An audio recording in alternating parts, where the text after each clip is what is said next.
উম, আমি যখন ছোট তখন 2000 সাল তখন আমি 2001 বা 2002 তখন বন্যা হয়।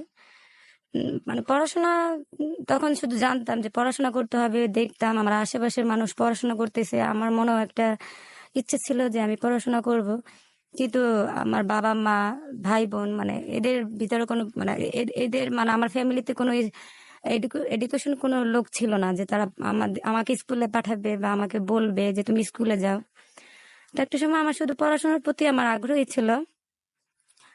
তো 2000 সালেই আমাদের বাইরে থেকে একটা লোক আসে, তো সে আমাদের কিছু অসহায় বাচ্চাদের পড়াশোনা করার জন্য দায়িত্ব নেয়। তো ওইখান থেকে আমি বন্যা হয়, তো আমি সেখানে ওনারা বন্যা হওয়ার কারণে আমাকে নিয়ে যায় বাড়ি দ্বারা। ওইখানে একটা ওনারা স্কুল খুলে যে অসহায় বাচ্চাদের পড়াশোনা করাবে এবং দেন তারা এখানে রাখবে।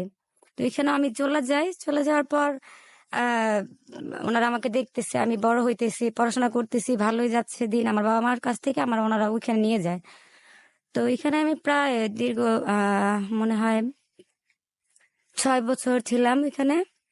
তো হঠাৎ করে একটা কারণে ওই ওই হস্টেলটা বা স্কুলটা বন্ধ হয়ে যায়। তো তখন আমি আমার আবার বাবা মার সাথে আইসা পড়ি, সেটা হচ্ছে ভাটারাতেই, ভাটারা। তো আমার বাবা মার সাথে আমার ভালো লাগতো না, কারণ কি ওরা পড়াশোনা সম্বন্ধে বুঝতো না, জানতো না, এতটা আমাকে টেক কেয়ার করতে পারতো না যেরকম টেক কেয়ার করছিল আমাকে মানে ফরেন কান্ট্রির মানে বাইরের কান্ট্রির লোকেরা। ওইখানে ওনারা আমাকে সবসময় পড়াশোনার সম্বন্ধে ইয়ে করতো। তো আমার বাবা না বুঝলেও ওরা বুঝতো যে পড়াশোনা করতে দিতে হবে মেয়েকে। তো আমার মা, আমার ফ্যামিলিতে আমার মা খুব কষ্ট করতো। উনি মানে চাকরি তো কোথাও করতে পারতো না, কারণ উনি শিক্ষিত ছিল না। তো উনি অনেক কষ্ট করতে বলতে উনি এই আমরা যেখানে থাকতাম ওইখানে বেড়াই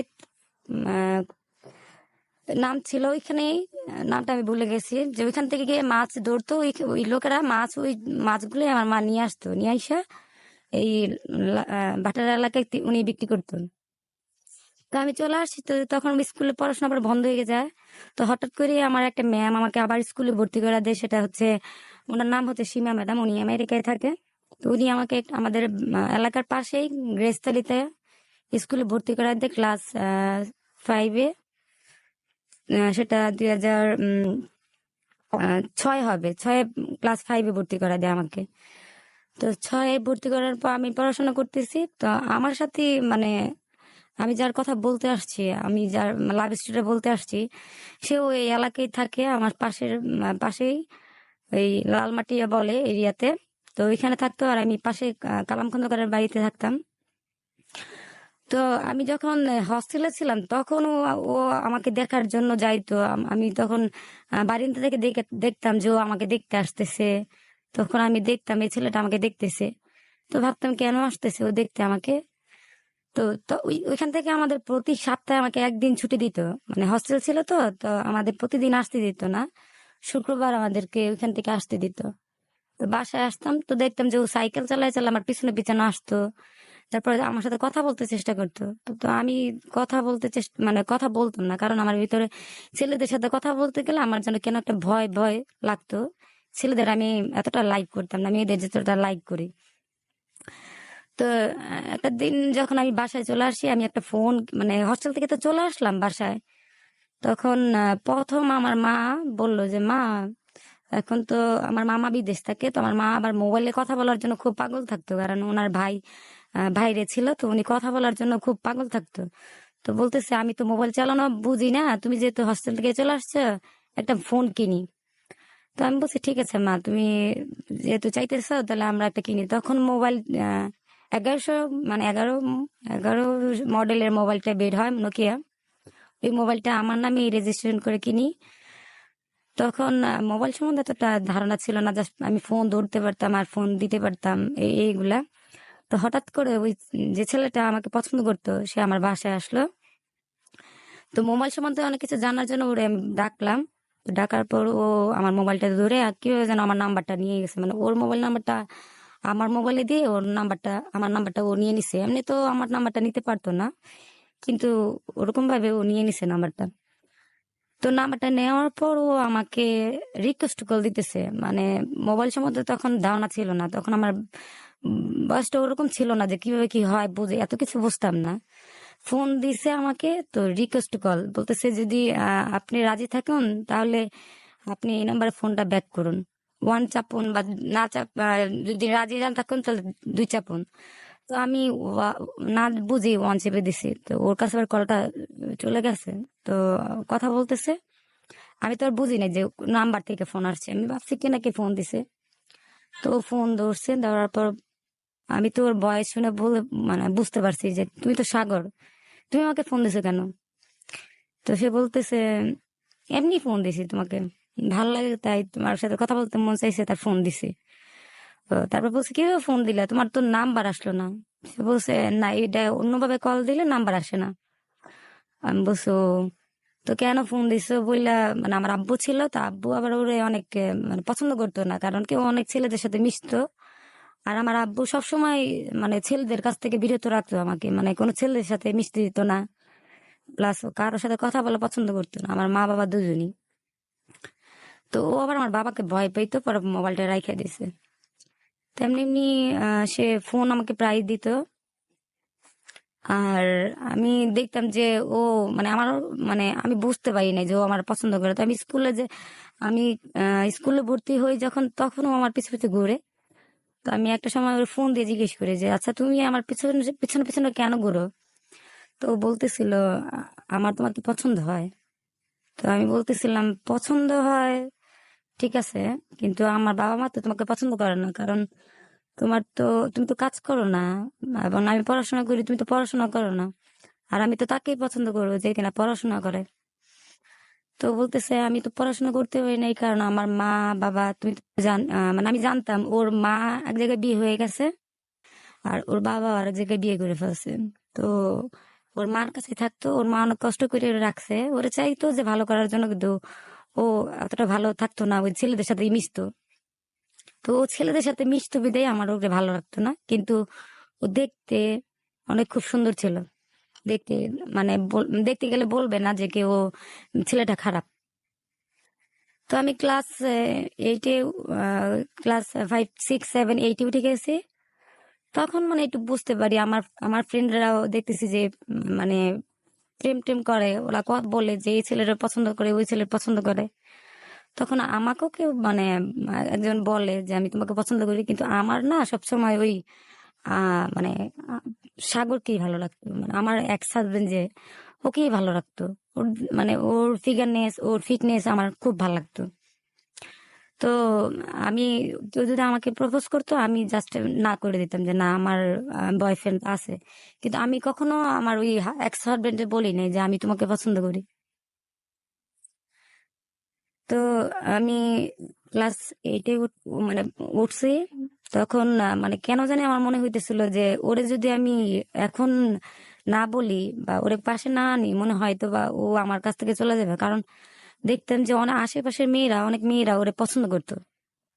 কারণ মানুষ কিন্তু আসলে কি তখন বোঝে না যে আসলে চেহারা দিয়ে কিছু হয় না, বা এর ভিতরেও কিছু থাকতে হয়। তো মানুষ ওটাই খুঁজে না, চেহারাটাই ভালো থাকলে বা সুন্দর দেখলে মনে করে যে ও সুন্দর, তাহলে আমার ঠিক আছে, ও আমার জন্য পারফেক্ট।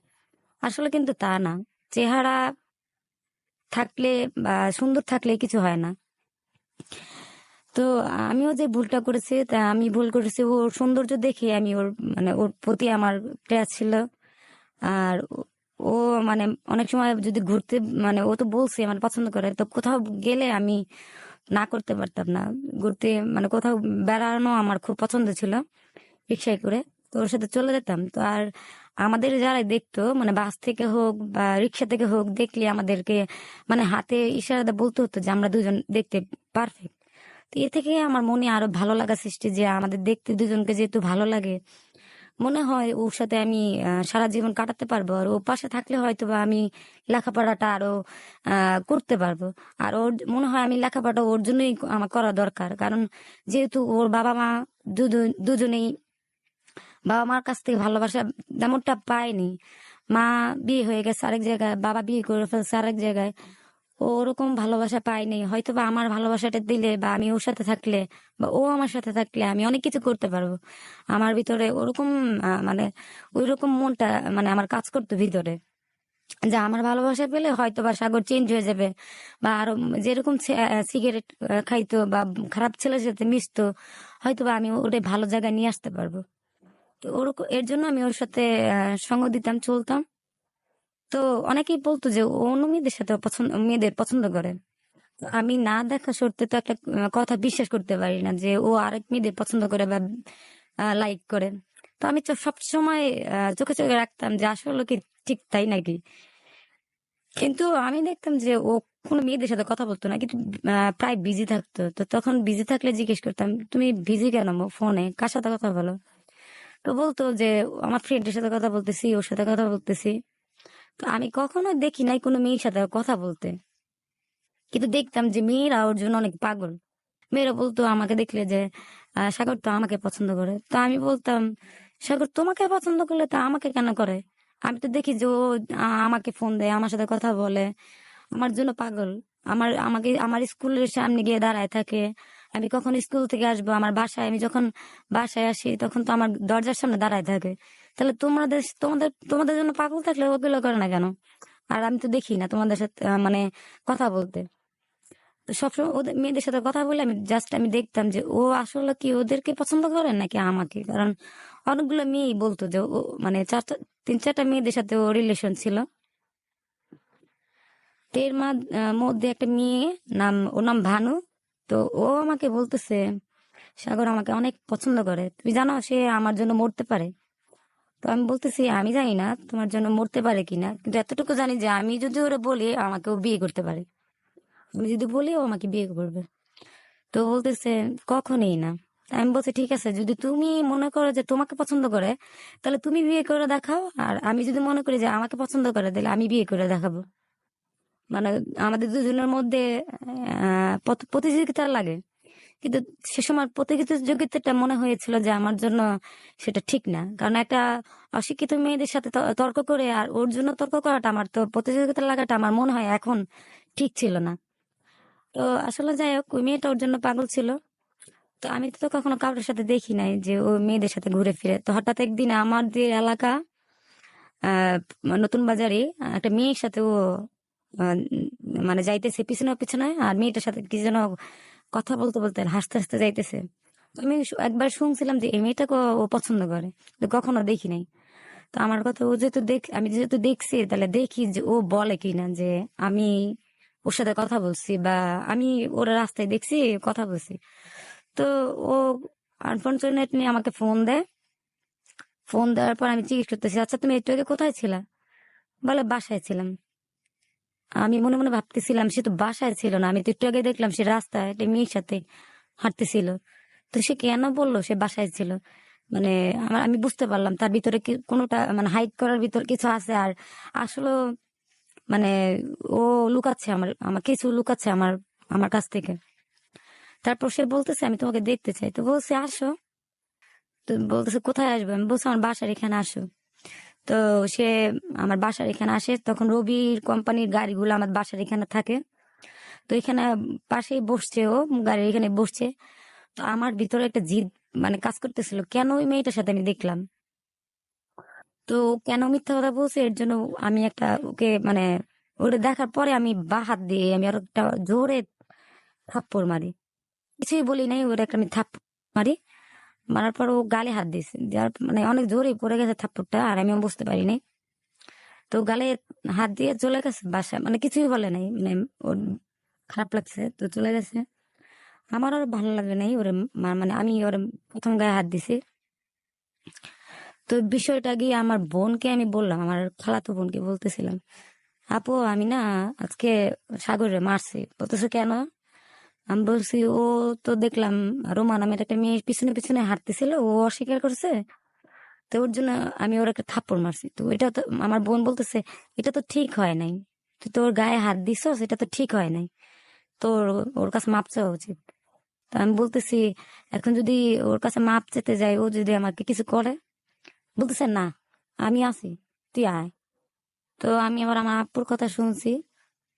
তো ও আমাকে নিয়ে গেছে ওইখানে আমাদের মানে আমি ছিলাম লালমাটি এরিয়াতে ঘনবসতি ছিল, তো ওইখানে ছিল, আর আমি ছিলাম কালাম খন্দকার বাড়িতে মানে পাশাপাশি। তো ও সেখানে নিয়ে গেছে আমার, মানে লালমাটি লালমাটি ঘনবসতিতে নিয়ে গেছে ওখানে মানে।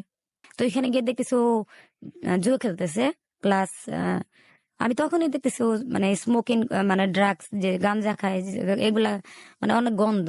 তো আমি প্রথমেই তখন জানতে পারি যে ও সিগারেটের পাশাপাশি ও মানে ড্রাগস ও নেয় বা গাঁজা গাঁজা টাজা খায়। তো আমি আমার ভিতরে আরো মানে জিদ উঠলো যে ও এইগুলা করে। তো আমার বোন নিয়ে আসছে ওরে, বলতেছে শ্যামলী তোকে ডাকে। তো আসছে, ওর সাথে কোনো কথা নাই, ওই তোর ওর কাছে তোর কাছে মাপ চাবে। তো আমি তো মাপ চাবো দূরের কথা, আমার জিদ উঠে গেছে যে ও সিগারেট খেতেছে আবার জুয়া খেলতেছে, ওর কাছে ওর কিসে মাপ চাবো, যে ওর কাছে মাপ চাবো আমার দরকার নেই। এই কথাটা শোনাতে ও কি করছে, উঠে আইসা আমার মানে এমন ভাবে মারছে। আমি তো মানে ও যে মারছে আমি খালি যাচ্ছি এতটুকুই জানি, ও আর মারছে, একটা থাপ্পড় মারছে। পর আমি কিছু বলতে পারি না। তারপর বাসায় আমার বোনেরা নাকি আমাকে উঠে, ওইখান থেকে আমি সেন্সলেস হয়ে যাই, তখন আমার উঠাই নিয়ে আসে বাসায়। তো বাসায় নিয়ে আসা আমার বোন, মা, এরা ওর বলতেছে যে তুমি চলো পুলিশ অফিস, পুলিশ থানায় চলো। তো আমি বলতেছিলাম না, থানায় যাবো কেন? বলতেছে সাগর তোরা মারছে, আমরা মামলা করবো ওর বিরুদ্ধে। তো আমি বলতেছি না না না, ওর কিসের কে মারছে কি মারছে, আমার তো কিছু কেউ মারে নাই, আমার কেউ মারে নাই। তো আমি মানে আমাকে নিয়ে যেতে চাচ্ছিল যে আমি আমাদের ওইখানে চেয়ারম্যান ছিল মোজাম্মেল, তো ওনার কাছে নিয়ে যাচ্ছে মানে নিতে চাচ্ছিল, আমি যাই নাই। প্লাস থানাতেও আমি তো বুঝতেই পারি না সে যে আমার মারছে কিনা কি, আমি এগুলো বুঝতেই পারতেছিলাম না। তো আমি মানে আমার সাথে যে কি ঘটনা ঘটছে, ও আমাকে মারছে গত রাত্রে বা রাত্রে মারছে, আনুমানিক 8টার দিকে মারছে। তো আমার সেন্স ছিল না, তো 10টার দিকে আমার মনে সেন্স ফিরে আসছে। আমি জানি না যে ও আমাকে মারছে। তো আমার মা জোরে, আমার বোন, আমি গান শুনতাম, মা গান শুনতো জোরে সাউন্ড দিয়ে। তো আমি আবার মানে বাউল টাউল গান ওইগুলো পছন্দ করতাম না, মা যখন এগুলা ছাড়তো তখন আমি মারাই বকা দিতাম। 2 দিন নাকি আমি কোনো বকা দিতেছি না, আমার মা জোরে সাউন্ড দিয়ে এই গান শুনতেছে, দেখতেছে মানে আসলে আমি ইচ্ছাকৃত ভাবে বলতেছি না নাকি, মানে আমি কি মানে ভালো ওরে কি ভালোবাসি এই বিধায় বলতেছি না, নাকি আসলে আমি আমার কিছু হয়েছে। আসলে আমার হয়েছিল কারণ এমন ভাবে আমার কানের নিচে মারছিল, আমি আসলে সেন্সলেস হয়ে গেছিলাম, আর কি হয়েছে আমি তা জানি না। তারপর আমি কিছুই বলতেছি না, মা গান শুনতেছে, আমার বোনেরা হাসতেছে, দেখি সবাই খালি আমার দেখে হাসে। তো আমি হাসি, আমি ভাবতেছি হাসি কেন ওরা, আমি বুঝতেছি না। তাছাড়া আমি তারপর ঘুমাই গেছি। তো সকালবেলা আমি ঘুম থেকে উঠি, ওঠার পর আমি আয়নার সামনে যাই, আমার ড্রেসিং টেবিল আছে একটা তখন ছিল। আয়নার সামনে গিয়ে দেখি যে আমার ঠোঁট ফোলা, মানে ঠোঁট কেটে গেছে, ঠোঁটটা ফোলা, আমার চোখ টুক ফোলা। মানে আমাকে যে মারছে তখন আমি আয়না দেখে বুঝতে পারলাম যে আমাকে কেউ মারছে। তখনও আমি বুঝি না যে সাগরই আমাকে মারছে। তারপর আমি, আমার বোন আমার আসছে আমার দেখার জন্য, আমার খালাতো বোন আসছে, আপুটার নাম আমার বড় আপু। তো উনি আসছে, আসার পর বলতেছে আহ কিরে শ্যামলী, কি কি কেমন আছিস? আমি তো বলতেছি হ্যাঁ ভালো। কিন্তু আপু আমার না এই যে এখানে মারছে, ঠোঁটে কাটা, আমার চোখ ফুলা, আমার এগুলা হয়েছে কেন? কেন তোর গতকালকের কথা কিছুই মনে নাই? আমি কই তোর না তো, আমার তো কিছুই মনে নাই। কই তুই সাগরের কাছে গেছিলি, পরে ওর কাছে মাপতে গেছিলি, পরে ও তো তোরা মারছে। তখন আমার মনে হয়েছে যে না, আমি তো ওইখানে গেছিলাম, ওই লালমাটিতে আমি গেছিলাম ওর কাছে মাপ চাওয়ার জন্য, আর দেখছিলাম যে ও জুয়া খেলতেছে আর ড্রাগস নিতেছে। তারপর তো আমার মেজাজ গরম হয়ে গেছিল, পরে আরো মাপ চাওয়ার বদলে মানে ও আমাকে মারছে আমি রাব ব্যবহার করাতে। তখন দেখলাম যে এরকম এরকম, তো ওর সাথে আমি কথা বলা বন্ধ করে দিছি। আমি তখন মানে চাইতেছিলাম কিছু করার জন্য, তারপর আমাকে থাক, দরকার নাই, যেহেতু এটা হয়ে গেছে। আর আমি মানে কিছুটা মানে পছন্দ তো যেহেতু করি, হ্যাঁ পছন্দ করি, এর জন্য আমি চাই নাই কিছু করতে, যেহেতু আমি ওরে লাইক করি, এর জন্য কিছু করি নাই। কিন্তু কথা বলা বন্ধ করে দিছি, আমার বাবা মার ভয়ে আমি ওর সাথে কথা বলা বন্ধ করে দিছি টোটালি। তো ও ভয় পেয়ে দূরে চলে গেছে। আর আমি এর মাঝখানে দিয়ে পড়াশোনা করতেছি। আমি স্কুলে যাইতেছি, আমাকে জিজ্ঞেস করতেছে যে তোমার ঠোঁটে কি হয়েছে স্যার ম্যাডামটা। আমি বলতেছি ওই যে আমাদের এখানে তো চাপ কল, এই চাপ কলের উপরে উঠে গিয়ে তারপর আমার ঠোঁটে লাগছে। এর জন্য আমি পরীক্ষা দিতে আসতে পারি নাই, আর আমি স্কুলে আসতে পারিনি। তারপর আহ, কিছুদিন ও ভয়ে আড়ালে চলে গেছে, মানে আমি যদি ওরে কিছু করি জানতে পারছে যে আমি, আমার বাবা মা চাইতেছে পুলিশ থানায় যাওয়ার জন্য, তারপর মেম্বার চেয়ারম্যানরা ওর খুঁজতেছে, এর জন্য চলে গেছে দূরে দূরে। তো দূর থেকে আবার আমার কিছুদিন পর ফোন দিছে, হয়তো 4 দিন পর ফোন দিছে, যে আসলে ও জানতে পারে যে আমার অবস্থা খুব সিরিয়াস। তো ফোন দিয়ে বলতেছে তুমি কেমন আছো। তো ও চাচ্ছিল যে ভয়েসটা চেঞ্জ করার জন্য, কিন্তু ও যখন কথা বলে আমি তখন বুঝতে পারি যে আসলে এই তো সাগরই কল দিছে। তো সাগর ফোন দেওয়ার পরে বলতেছে তোমাকে তো আমি অনেক মারছি, আমি তো বুঝতে পারি নাই, মাইকটা তো অনেক জোরে পড়ে গেছে, আমার না তোমাকে দেখতে ইচ্ছা করতেছে। তো আমি ভাবলাম তুমি মারছো আবার তুমি আমাকে দেখবা, দেখতে গেলে তো আমার বাবা মা না বকা দিবে। তো বলতেছে না না, আমাদের এরিয়াতে না, একটু দূরে চলে যাব, আমরা দেখবো তোমার, আমি তোমার দেখবো কোথায়। তারপর ওরা ডাকাই, খালা বলতেছিল ওরা জিজ্ঞেস কর যে ও তোকে বিয়ে করবে কিনা, বিয়ে করলে তো পড়াশোনা করা যায়, আমার খালা বলতেছিল ও বিয়ে করে রাখলি, কাবিন করে রাখলি, দেন তুই পড়াশোনা করলি, পরে ওরে ও তোরে নিয়ে গেল বাবা মার সাথে কথা বললাম, দেখ ও কি বলে। তো আমাকে আবার ফোন দেয়, ফোন দেওয়ার পর বলতেছে আমি তোমার সাথে দেখা করতে চাই। তো ও বলতেছে কেন। তাই আমি বলতেছি তোমার সাথে আর কথা বলা যাবে না। বলতেছে কেন। আমি বলতেছি কথা বললে তো মানুষ নানান ধরনের কথা বলে, এখন তুমি আমাকে বিয়ে করবে কিনা বলো। তো ও বলতেছে বিয়ে, হ্যাঁ হ্যাঁ করতে পারি, কিন্তু তুমি কারো কাছে কিছু বলবা না, আমি তোমাকে কাবিন করে রাখবো, তারপর আমি বাবা মার কাছে বইলা তোমাকে নিয়ে যাব। তো আমি ভাবতেছিলাম হয়তো বা বিয়ে হলে আমাকে এখন নিবে না, পরবর্তীতে ওর বাবা মার সাথে কথা বলে আমি জানতাম যে ওর বাবা বাইরে থাকতো, আর ওর মা মানে আরেক জায়গায় বিয়ে হয়ে গেছিল, কিন্তু ওর ওর মার কাছেই ও থাকতো। তো ওর মা আমাকে মানে বলবে না কখনো যে ওরে বিয়ে করছে কেন, কিন্তু ওর মা ভালো ছিল, কিন্তু ওর মা জানতো যে ওর বাবার মানে ফ্যামিলিটা খুব হার্ড ফ্যামিলি, ওরা অত সহজে আমার মেনে নিবে না। তো এর জন্য মানে ওর মা আগেই জানতো যে আমাকে পছন্দ করতো। তো ওর মাও আমাকে পছন্দ করতো, যে ও আমার মেয়ে ছেলে ঠিকই পছন্দ করেছে, বাট আমি তো জানি যে ওর বাবা বাবার ফ্যামিলি ওরা মেনে নিবে না ওকে। কারণ তখনকার সময়টা ছিল কি আমার, আমার একটু একটু অবস্থা খারাপ ছিল। এই আমার মা, বিশেষ করে আমার মার কথাই ছিল যে আমার মা মাছ মাছ বিক্রি করতো, এর জন্য আমার মাকে নিবে না। কিন্তু আসলে ওই দিক দিয়ে আমাদের না, আমার মা যা কামাই করতো তার তো অনেক সবকিছু ছিল, কিন্তু আমার মা বুঝতে পারেনি, সে সরল সোজা ছিল, সে তার ভাইকে টাকা পয়সা সব দিয়ে দিছে, সে বিদেশ গেছিল। তো এর জন্য আমার মা কিছু করতে পারে নাই। তো এই আমাদের মানে ইয়ের দিক দিয়ে ছিল খারাপ, যে আমরা কিছু করতে পারি নাই, অনেক বছর ধরে আমরা ঢাকায় থাকি, কিছু করতে পারি নাই। তো আমাদের এর জন্য ওর ফ্যামিলি আমাদের মেনে নেবে না, যে আমাদের কিছু নাই, আমরা নানার বাড়িতে থাকি, দাদার বাড়িতে যাই না। কারণ দাদার বাড়িতে যাই না এর জন্য যে আমার বাবা অনেক আগেই দাদার বাড়ি থেকে চলে আসছে। আমার দাদার ফ্যামিলি হচ্ছে আমার আমার আমার দাদা, আমার বাবার চাচা, চাচা যারা ওরা আমার দাদার সম্পত্তি ওনারা লিখে নিছে। তো এই সুযোগে আমার বাবা প্রতিবাদ করার মতো কোনো ছিল না। আমার একটা কাকা আছে, কাকা আসে, তার মেন্টাল একটু প্রবলেম, মানে তাদের আর্থিক ভাবে ওরকম ইয়ে ছিল না যে প্রতিবাদ করবে, তাদের কিছু মানে তাদের সম্পত্তি তারা ফিরে পাবে। তার জন্য আমার বাবা যায় নাই, আমার বাবা নানুর বাড়িতে থাকতো। তো এর জন্য মানে মানুষের ধারণা ছিল যে আমার নানু বাড়িতে যেহেতু ওদের মনে কিছুই নাই, তো আমার শাশুড়ি সবসময় মানে ভাবতো যে ও শ্বশুর বাড়ির মানুষ তো মেনে নিবে না, কারণ উনি ছিল না, উনিও বিয়ে হয়ে গেছে, আর আমার শ্বশুর বাইরে থাকতো। তো আমি ভাবতাম যে যদি আমার হাজবেন্ড বাইরে ওর সাথে বিয়ে হয়, ও বাইরে যায়, তাহলে তো দেখা যাচ্ছে যে সবকিছু ঠিকঠাক হয়ে যায়, তো বিয়ে হলেই মনে হয় আমার ভালো হয়। তো আমি ভাবতো কি তুমি ও তো রাজি যে আমার বিয়ে করবে, বাট কারোর কাছে কিছু বলতে পারবো না। ও আমাকে পরে বিদেশ, ও যখন বাবার কাছে বললে যখন বিদেশ চলে যেতে পারবে, তখন আমাকে ও বাড়িতে নেবে। তো আমার উদ্দেশ্য ছিল যে আমিও তার সাথে পড়াশোনাটা করি, আর আমার বিয়েটা হোক। ওরে তো আমি একান্ত ভাবে চাই, কারণ অনেক মেয়েরা ওরা পছন্দ করে। তো আমিও চাচ্ছিলাম না যে অন্য মেয়েরা ওর সাথে চলুক ফিরুক, ও অন্য মেয়েদের সাথে ঘুরুক, আমি চাই যে ও আমার সাথেই ঘুরুক। কারণ একটা যে যারা পছন্দ করে সে তো চাই যে ওরে আমি একান্ত ভাবে পাই।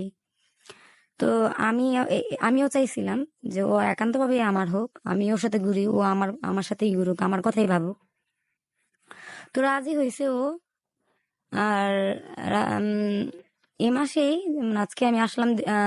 আজকে আজকে ডেটটা হচ্ছে 24 মে। আমি আমারও বিয়ে হয়েছিল মে মাসের 12 তারিখে রাত 12টায়। তো অলরেডি 10 দিন চলে গেছে। তো রাত্রে 12টায় আমার খালার সাথে ও বিয়ে বলছে আমাকে বিয়ে করবে, তো আমি খালার কাছে নিয়ে যাই। তো খালা কাছে বলতেছে, হ্যাঁ খালা আমি ওর বিয়ে করতে রাজি, আপনারা যদি আমার ওর সাথে বিয়ে দেন আমি কাবিন করে রাখবো, পরে আমার বাবার কাছে বইলে আমি ওঠায় রাখবো। তো এর জন্য আমি রাজি হয়েছি যে ঠিক আছে, কিন্তু আমার মা বাবা এরা কেউ রাজি ছিল না। শুধু জানার ভিতরে আমার মা জানতো, আমার মা না করতেছিল। তবু আমি মার মানে মার কথা না শুই না, মার অবাধ্য হয়ে আমি মানে বিয়েতে রাজি হই। আর আমার বাবা তো জানেই না, কারণ আমি বাবার কাছে বলি নাই। আমার বাবা তো ওরা দেখতেই পারতো না, কারণ আমার বাবা একটু আহ, আধ্যাত্মিক ধরনের। তো ছেলে মেয়ে দেখলে বুঝতে পারে যে আসলে কোন ছেলেটা কেমন। তো ওরা দেখলেই মানে আমার বাবা বুঝছে যে ছেলেটা ভালো না, আর ছেলেটা তো নেশা টেশা করে, সিগারেট খায়। আমি আমার মেয়েকে এরকম ধরনের ছেলের সাথে বিয়ে দেবো না। তো আমার বাবা রাজি ছিল না, এর জন্য আমি আমার বাবাকে বলিও নাই। আমার মার সাথে রাগারাগি করে আমি আমার মার কাছ থেকে টাকা নিয়ে, আমি জোর করে টাকা নিয়ে আমার মার কাছ থেকে আমি আমাদের মানে বাসার এখানে কাজী অফিস ছিল। তো এখানে আমার খালা, খালু, আর ওরই একটা বন্ধু, আর ওর দুজন বন্ধু, আর আমি, আর আমার খালা খালু, আমরা কাজী অফিসে যাই। ওর কাজের বলি। তো প্রথমে কাজে বিয়ে দিতে চাচ্ছিল না, কারণ আমাদের বয়স তো ওরকম হয় নাই। আমার বয়স তখন মনে হয় 16, আর ওর বয়স 20-এর মতো হবে, 18, 20 বা 19 এরকম হবে। তো ও আবার বলতেছিল যে বিয়ে করে নেন, আমি তো পরে নিব, ওকে ও পড়াশোনা করবে, আমি জাস্ট এখন কাবিন করে নিব। তো এর জন্য লোকটা বুঝতে পারতেছিল। তো সে আবার কোর্ট কাবিন করছে, আর মানে বিয়েটা খুব পাকাপোক্ত ভাবে 1 লাখ টাকা কাবিনে বিয়ে করছে। তারপর আমি বিয়ে করার পর খুব খুশি যে আজকের পর থেকে তো ও আমার কাছ থেকে আর কোথাও যাইতে পারবে না। তো আমি খুশি। পর ও ও আমাকে নিয়ে যেতে চাচ্ছিল যে বাসায়, ওদের বাসায়। আমি বলতেছিলাম না না, এখন যাব কেন? আমার তো এখন না, আমি তো পড়াশোনা শেষ করবো তারপর যাব। তো ও বলতেছিল না না না, এখনই যেতে হবে। তো আমি বলছি কেন, তুমি না একটু বললা যে আমি পড়াশোনা শেষ করলে যাব, আমি এখন ক্লাস 8-এ পড়ি, আমি এখন কোথায় যাব? আমি যাব না। তো আমি আর যাই নাই বাসায়। আমি আমার বাসায় চলে আসছি। বাসায় চলে আসার পর তো ও ওর বাসায় চলে যায়। তো এর পরের দিন আবার রাত্রে ফোন দিয়া, অন্যদের ফোন দিয়ে বোঝাতে চেষ্টা করতেছিল যেন আমি সাগরের সাথে সময় দেই, বা ও ও যা বলে তা আমি রাজি হই। তো আমি তো রাজি হচ্ছিলাম না। আমি ভাবতেছি না না না না, আমি ওর সাথে কোথায় যাব? বিয়ে হয়েছে মানে আমি কি ওর, ও আমার। তো আমি পড়াশোনা শেষ করি, আর ওর বাবা মা যখন আমাকে নিবে তখন আমি যাব। কারণ আমার মানে অন্যরকম ইয়ে ছিল যে আমার বিয়ে হবে ধুমধামে, আমার শ্বশুর আমাকে মেনে নিবে, আমার পড়াশোনা শেষ হবে, আমি মেট্রিক পরীক্ষা দিব, তখন আমি ওর সাথে যাব, এর আগে না। আমি মাত্র ক্লাস 8-এ পড়ি, এখন কি আমার মানে সংসার করার মতো বয়স হয়েছে নাকি? আমি কিছুই বুঝি না। আর আমি রান্না বান্না করতেও জানি না, কিছু করতে পারি না, তাহলে আমি তো সংসার করতে পারবো না। আমি এগুলা ভাবতাম। আর পাশাপাশি আমি ওই লালমাটি এরিয়ার বাচ্চাদেরই পড়াইতাম। তো আমি ভাবতাম ওর তো আমি দেখতেই পারবো, আমি সংসার করার দরকার কি, আমি জাস্ট ওরা দেখবো, ও আমার দেখবে, এটাই। আমি ওই সংসার সম্বন্ধে এত কিছু মানে আমার ধারণা ছিল না।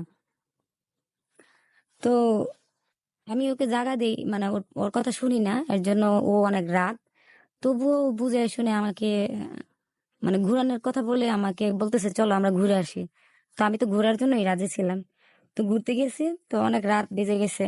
তারা রাস্তায় ট্রাফিক পুলিশরা মানে বাড়ি দ্বারা দিয়েছে এখানেই, পুলিশ থামায়। মানে আমার সাথে যে মানে আমাকে বোঝা যে চাচ্ছিল যে আসো আমরা সংসার করি, হ্যান ত্যান। আমি তো চিল্লাচ্ছিলাম যে না আমি এগুলা করবো না, কিছু না, তুমি আমার এইগুলা বলবা না, আমার বিরক্ত করবা না, আমি এখন পড়াশোনা করব। তো ওই পুলিশরা আবার দেখতেছিল যে আমার একটা ছেলে একটা মেয়েরে ডিস্টার্ব করতেছে কি, মানে কেন?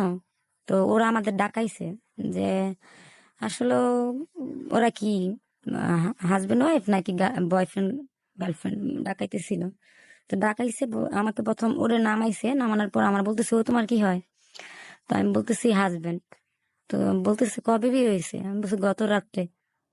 তো আবার ওকে গিয়ে জিজ্ঞেস করতেছে যে ও তোমার কি হয়? তো ও বলতেছে ও আমার ওয়াইফ হয়। বিয়ে হয়েছে কবে? গত রাত্রে। তো ওরা বলতেছে তাহলে বিয়ে হয়েছে তোমাদের যেহেতু, তাহলে তো আমরা মিষ্টি পানা, মিষ্টি খাবো, আমাদের মিষ্টির খাবার টাকা দিয়ে দাও। তো আবার খুশিতে মিষ্টি খাওয়ার টাকা দিয়ে আসছে বাসায়। তারপর আমি আমার বাসায় নামাই দিয়ে গেছে, আমি ওরা মানে ওর কথা শুনিনি ওই দিনও। পরের দিন আবার সে মিষ্টি টিষ্টি নিয়ে আসে মানুষ। যখন আমার বড় ভাই তারপর সবাই আস্তে আস্তে জানতে পারে যে আমার বিয়ে হয়ে গেছে। তো অনেকেই আমাকে পছন্দ করে, যখন জানতে পারলো যে আমার বিয়ে হয়ে গেছে তখন তো অনেকেই আপসেট, কষ্ট পাইছে। দেন আমাকে যারা পড়াশোনা করাইছে স্পন্সরশিপ, যারা বাইরের কান্ট্রি, আমরা তাকে বাবা বলে ডাকি, পাপা বলে ডাকি, যখন শুনতে পারছে যে আমার বিয়ে হয়ে গেছে, মানে আমার নিজের বাবা যতটুকু কষ্ট পাইছে না, উনিও অনেক কষ্ট পাইছে। যে উনি চাইছিল যে আমি একটা ভালো একটা পর্যায়ে যাব, উনি আমাকে বিয়ে টিয়ে দিবে, বা ওনার অপেক্ষায় আমি আছি, এরকম কিছু। কিন্তু আমি তো বুঝতে পারি নাই, আর আমি বুঝতেও পারি নাই যে এখানেই আমার জীবনটা শেষ। কারণ বিয়ে হইলেই যে মেয়েদের শেষ, আমি বুঝতে পারি নাই। সব স্বপ্ন শেষ, কারণ আমার স্বপ্ন বিয়ের পরে সব স্বপ্ন শেষ হয়ে গেছিল। তো ওনারা খুব কষ্ট পাইছে আমার বিয়ের কথাটা শুনে, পরে অনেকেই কষ্ট পাইছে, আমার ম্যাম, তারপর অনেকেই। তবু বলছি যে আমি পড়াশোনা করব, বিয়ে হইলে হয়েছে কি হয়েছে, কিন্তু আমি পড়াশোনা করব, আমি পড়াশোনা করতে চাই। তো আমার ভাইয়াদেরও মানুষ বুঝাইলো যে যে তোর বোনের বিয়ে হয়ে গেছে, এখন আর কিছু করার নাই, সাগরে তোরা মেনে নে। তারপর আমার বড় ভাইকে মানুষ বুঝাইলো। আমার বড় ভাই বলছে আচ্ছা ঠিক আছে, তাহলে ওরা তোরা ডাকা, ওরা তুই ডাকা। তো আমার বড় ভাই ওরা ডাকাইছে। তারপর ভাবি আবার সবকিছু রান্না টান্না করছে, আমার বড় ভাবি। তো ভাবির কাছে যেহেতু ও দেবর, মানে ভাবির কাছে তো দেবর সবকিছুই বলতে পারে।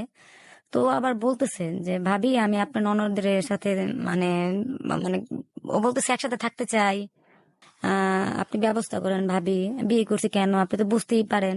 আর আপনি ননদ তো বুঝে না, কারণ সে এত কিছু বুঝে না, আপনি তো বুঝেন। তো আমার ভাবি তো বুঝতো বিষয়টা, যে আসলে বিয়ে করলে ছেলেরা কি চায় বা কেন বিয়ে করে। আমি তো অত কিছু বুঝতে পারতাম না, আমি তো তখন মানে পড়াশোনা নিয়ে থাকতাম, আর আমার ঘোরাফেরাই ভালো লাগতো, বিয়ে জিনিস কি আমি বুঝতাম না।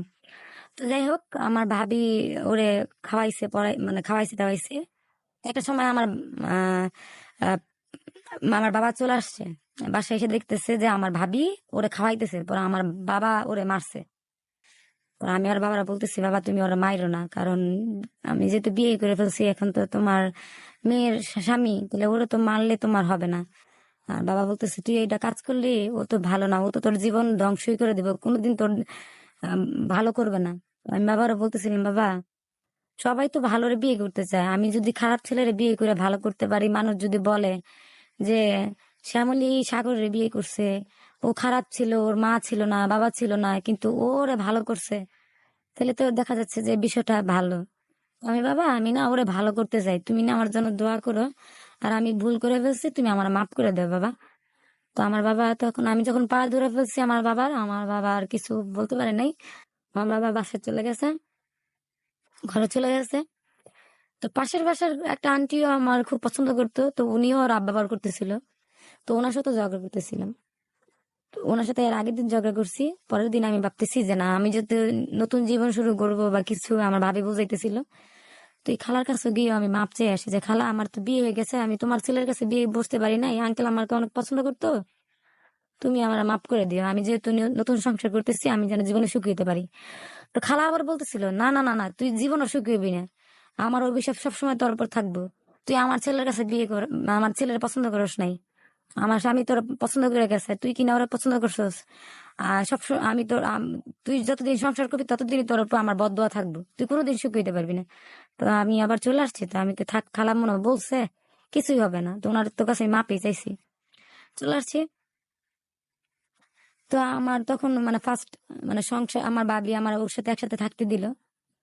তো আমি তো তো কিছু বুঝি না, ভাবি বুঝতে, মানে আমি ফার্স্ট ওর সাথে আহ, আহ, একসাথে থাকা শুরু করি। তো ও চাচ্ছিল যে ওর সাথে আমি মানে রুম ভাড়া নেই, চলে যাই, আমার মা বাবা রাইখে চলে যাই।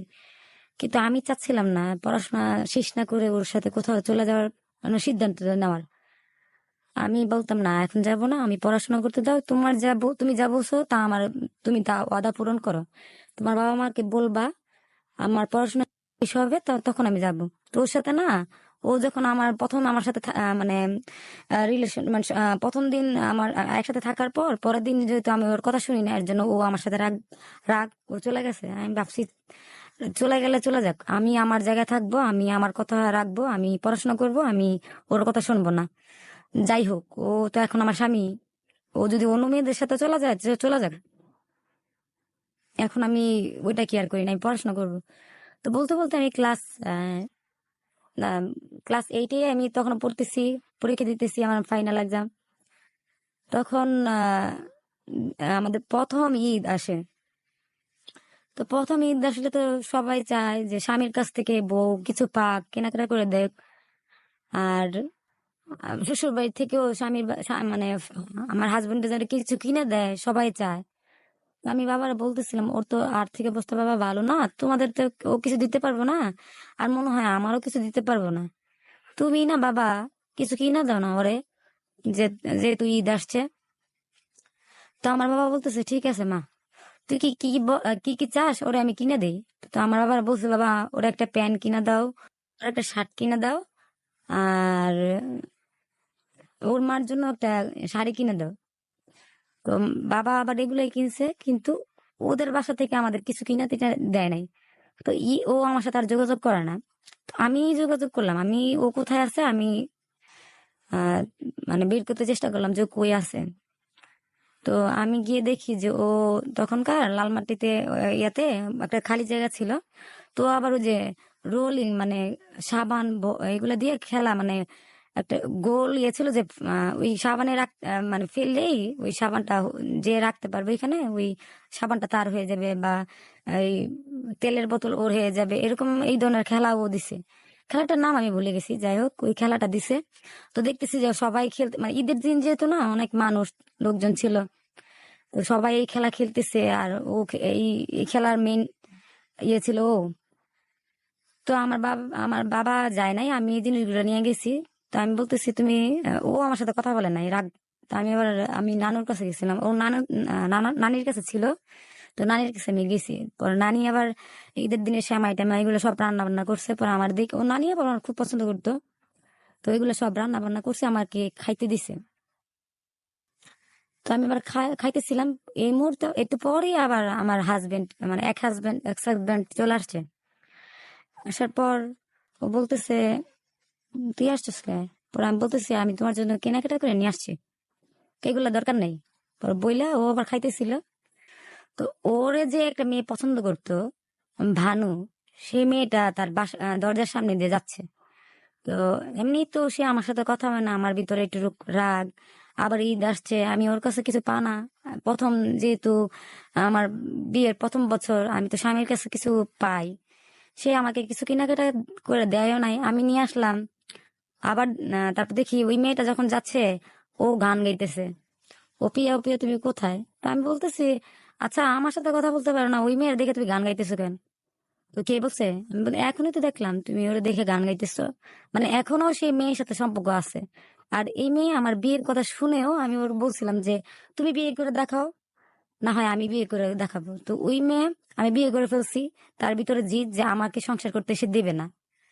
আর আমার স্বামীর সাথে তার অবৈধ সম্পর্ক ছিল সেটা আমি জানতাম না, আমি কখনো দেখি নাই।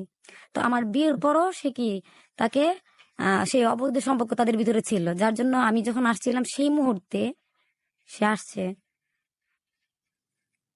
তখন আমার স্বামী ওর দেখে গান গাইতেছিল। তো আমি বলতেছিলাম দেখো তোমাদের মনে হয় এখনো ওর সাথে তোমার সম্পর্ক আছে। তো বলতেছে না, ওর সাথে আমার কোনো সম্পর্ক নাই। তা আমি বলতেছি যদি তোমার সম্পর্ক না থাকে তুমি কেন ওর দেখে গান গাইতেছো? এর জন্য তো তুমি আমার কাছে যাও না, আর এই একটা ঈদের দিন তুমি আমাকে কেনাকাটা করে দাও নাই। তারপর সে আমার গায়ে হাত দেয়, আমি ভাত খেতেছিলাম বলতেছিলাম, সে আমার গায়ে হাত দেয়। তোমাকে অনেক মারছে। আমার পর মানে আমার বাবা আমার প্রতি অনেক মানে টান ছিল, মা বাবার দুজনেরই। একজন গিয়ে বলছে তোমার মেয়েরে তো সাগর মারতেছে। তো আমার বাবা আবার যে অবস্থায় ছিল, মানে লুঙ্গি পরা ছিল, খালি গায়ে ছিল, সে দৌড়ে আর চলে আসছে। কারণ আমাদের বাড়ি ঘর মানে ওদের বাসাটা আমাদের বাসাটা জাস্ট 5 মিনিটের দূরত্ব ছিল। ওইখান থেকে চলে আসছে, এসে দেখতেছে আমার মারতেছে। তো আমার কোনো মেয়ের যদি কোনো বাবার সামনে মারে, বাবা কখনো কি বসে থাকতে পারেন? তো আমার ক্ষেত্রে হয়েছিল আমার বাবা মানে ছাড়াছাড়ি না করতে পারে আমার বাবা মানে ধরছে, আর সে আমার বাবাকে কি রেসপেক্ট না করে আমার বাবার গায়ে হাত তুলছে। তখন এতগুলো মানুষের সামনে আমার বাবাকে মারতেছিল আর আমাকে মারতেছিল, এতগুলো মানুষ ছিল, এখানে অনেক মানুষ দেখতেছিল যে আমার বাবাকে সাগর মারতেছে, আমাকে মারতেছে, যে একটা বয়স্ক মানুষকে মারতেছে, আমরা গিয়ে ধরি। তখন কেউ মানে যায় নাই ধরতে, তো আমার বাবা আরে মারছে। আর হঠাৎ করে বৃষ্টি চলে আসছিল, এই বৃষ্টির ভিতরে আমার বাবারে মানে আমার বাবার তো দাড়ি গেছে, লম্বা লম্বা চুল, তো ও অনেক আমার বাবার মানে দাড়িতে ধরে ওর মারছে। আমি তো কিছু বলতে পারতেছিলাম না, কারণ আমি ভাবছিলাম যে আশেপাশের লোকেরা হয়তো আমার যখন এই ঘটনা ঘটতেছে ওরা ধরবে, কিন্তু ওইখানে ভালোর চেয়ে খারাপ লোকেরাই বেশি ছিল, কারণ ওখানে সবাই ওর ফ্রেন্ডরা সবাই ড্রাগ অ্যাটাক মানে ছেলে ছিল, ওর ফ্রেন্ড ছিল, আমার কোনো ফ্রেন্ড ছিল না। আর আমার হাজবেন্ড এতটাই মানে ওইখানে তখনকার সময় মানে ওর একটু স্বাস্থ্য ছিল বা ও মানে একটু মানে ও খারাপ মানুষ ছিল যে ওরে সবাই ভয় পাইতো, তো কেউ আসতো না আমার এই সময় মানে দুঃসময় আমাকে আমার হেল্প করার জন্য। তো যাই হোক, আমার বাবাকে মারছে, আমাকে মারছে, পুনরায় আমি চলে আসছি বাসায়। তো বাসায় চলে আসার পর আমার বাবা অসুস্থ হয়ে গেছে, আমি অসুস্থ হয়ে গেছি। তো অনেকেই ওরা ধরছে, বলতেছে যে সাগর তোর কাজটা তো হয় নাই, কারণ তোর শ্বশুর যেখানে বাবা এখানে, তুই এরকম করলি কেন? তো তো আবার নেশা টেশা করে ছিল, মদ টদ খাইছিল, কারণ ওইখানে প্রায় ছেলেরা ঈদ হইলে ইয়ে হইলে যে নেশা টেশা করে। তো ও মানে ও বুঝতে পারে নাই যে এরকম হয়ে যাইব। আর আসলে কি ওই মেয়ের কারণে এই ঘটনা ঘটছে, কারণ আমার বিয়ের পরও মেয়ে ওরে ওর সাথে রিলেশন রাখছে। তারপর আমার বাবার কাছে আসছে মাপ চাওয়ার জন্য। আমার বাবা না, মাপ চাপ মানে মাপ ওরে করবে না, আমিও মাপ করব না, মানুষ বলতেছে। তো মাপ টাপ আমরা করি নাই। তো কিছুদিন পর ও বলতেছে আমি ভালো হয়ে যাব, তুমি আসো না, আমার একটা সুযোগ দাও। তো তখন আমি ক্লাস নাইনে উঠে নাইনে নাইনে নাইনে মানে পরীক্ষা দিয়ে নাইনে উঠছি। তো আমাকে দেখি একটা সুযোগ দিয়ে যে আসলে ও যে বলে ওর সাথে আমি একা থাকলে, ওর সাথে আমি ঘর ভাড়া নিয়ে থাকলে ও ভালো হবে, তো আমি এই সুযোগটা মনে হয় আমাকে ওরে দেওয়া উচিত। আমার বাবা মার কাছ থেকে যাইয়া ওরে আমি দেখি, যেহেতু বিয়ে হয়ে গেছে আর অন্য মেয়েদের সাথে সম্পর্ক, কোনো ওয়াইফই চায় না যে কারো হাজবেন্ড বিয়ের পর অন্য একটা মেয়ের সাথে সম্পর্ক হোক। আর আমিও চাইতাম না। আর আমার ওর পাশে কোনো মেয়ে দেখলে আমার সহ্য হইতো না। আবার আমার সাথেও কোনো ছেলে দেখুক, ও সহ্য করতে পারে না। তো আমি ভাবতেছিলাম হয়তো বা সে ভালো হবে একসাথে থাকলে। তো আমার বাবা মা চাইতো না দিতে, তবু বাবা মা ধরে আমি একটা ঘর ভাড়া নিই, আমাদের বাসার পাশেই ওরে নিয়ে একটা ঘর ভাড়া আমি নেই। তো আমি, ওর তো ঘর ভাড়া দেওয়ার মতো অ্যাবিলিটি নাই। আমি পাশাপাশি কোচিং করাইতাম, বাচ্চাদের পড়াইতাম, আমার একটা কোচিং সেন্টার আছে। সেই ও যে যে যে যে জায়গায় থাকতো সেটা লালমাটি, সেটা শহীদ খন্দকারদের জায়গা ছিল, মানে ভাড়া ভাড়া মানুষ ঘর উঠে থাকতো। তো ওইখানে আবার বাচ্চারা থাকতো। তো ওইখানে আমিও প্রথম ছিলাম, আমি সেখান থেকে হস্টেলে চলে গেছি। তো ওই বাচ্চাদের নিয়ে আমি পড়াইতাম। তো ওইখানে ওই বাচ্চাদের এবার একটা এনজিও মানে স্কুলের মতো কোচিং সেন্টার খুলছি। তো এখানে আমি বাচ্চাদের পড়াই, প্লাস কি আমার আমি সংসার করি, পড়াশোনাও করি। তো ওইখান থেকে আমি আমার সংসারটাও চালাতে পারি, যেমন ঘর ভাড়াটা আমি দেই, আমি খাওয়ার খরচ ইয়ে করি। বাট ওরে বলি যে দেখো আমার তো একার পক্ষে এগুলো করা সম্ভব না, কারণ আমার মা বাবাকেও দেখতে হয়, তোমারও দেখতে হয়, তুমি কিছু করো। কিন্তু ও কিছুই করতো না, সব কিছু ডিপেন্ড করতো আমার উপর। তো এক মাস আমি ঘর ভাড়া দিয়ে থাকি, কিন্তু দেখি যে ও কিছু করে না। প্লাস ওর আরো কি নেশা টেশা করার প্রতি ওর আরো আগ্রহ বেড়ে গেছে। ও তবুও নেশা করে, আর সেই মেয়ের সাথে তার এখনো স্টিল তার সম্পর্ক রিলেশন আছে। তো আমি ভাবলাম যে মেয়ের সাথে রিলেশন থাকলে কেনই বা আমি থাকবো, আমার তো থাকা দরকার নাই ওর সাথে। যেহেতু ও বিয়ে করে আমি আমার কাছেও কি না পায়, সে মেয়ের চেয়ে তো আমি কম না। আমি পড়াশোনা করতেছি আর সে মেয়ে পড়াশোনা করে না, সে মেয়ে গার্মেন্টসে জব করে। তো আমি পড়াশোনা করি, আমার প্রতি ওর এতটা মায়া না, মহব্বত না, ও অন্য একটা মেয়ের প্রতি আকৃষ্ট, তাহলে আমি ওর কাছে থাকবো কেন? তো আমি আবার আমি আমার বাবা মার কাছে চলে আসি। তারপর থেকে ওর কাছে আমি যাই না। তারপর স্টিল আমাদের অনেক দিন গ্যাপ ছিল, ওর কাছে আমি যাইটাই না। কত সালে চলে আসলেন? সেটা 2000 আমি তো 10-এ চলে 9-এ চলে আসছি, 10-এ চলে আসছি, বিয়ে করছিলেন কত সালে? 9-এ। মানে 1 বছর সংসার হ্যাঁ, করছেন? হ্যাঁ, সংসার বলতে 1 মাস আমি শুধু তার সাথে তারপর মানে আমি ক্লাস 9 শেষ করে 10-এ উঠি। ওঠার পর ও আহ, দেখতাম যে মানে ভালোর দিকে না, খারাপের দিকে।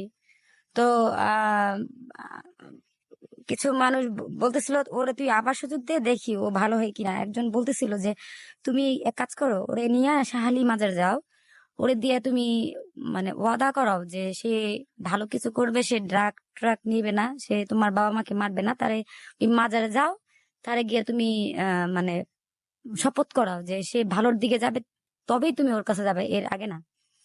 তো আমি ভাবতেছিলাম ঠিক আছে, মনে হয় আবার ওর একটা সুযোগ দেওয়া দরকার। আমি কারণ কি দেখতেছিলাম যে আমি ওর কাছে দূরে চলে আসলে ও ওই মেয়ের সাথে রিলেশন করে, আর ওই মেয়েও বিয়ে করে নাই, ও ওরে জায়গা দেয়, কারণ ও অনেক পছন্দ করতো আমার হাজবেন্ডে। আর আমিও ওইটা চাইতাম না যে আমার হাজবেন্ড, আমি যদি ওরে জায়গা না দেই, ওর ওর সাথে চলতেছে, কথা বলতেছে, তো ও তো ভালোর দিকে যাইতেছে না, খারাপের দিকে আরো যাইতেছে।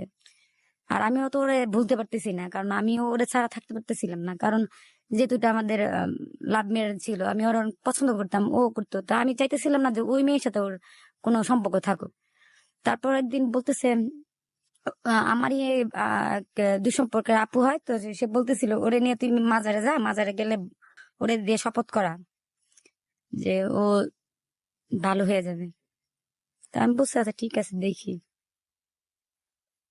তারপর আমরা একদিন ফোন দেয়, তো ফোন দেওয়ার পর আমি বলতেছিলাম, সে বলতেছে দেখো তুমি সুযোগ তো একবার দিছিলাম, তুমি এবার আবার দাও, দিলে আমি ভালো হয়ে যাব।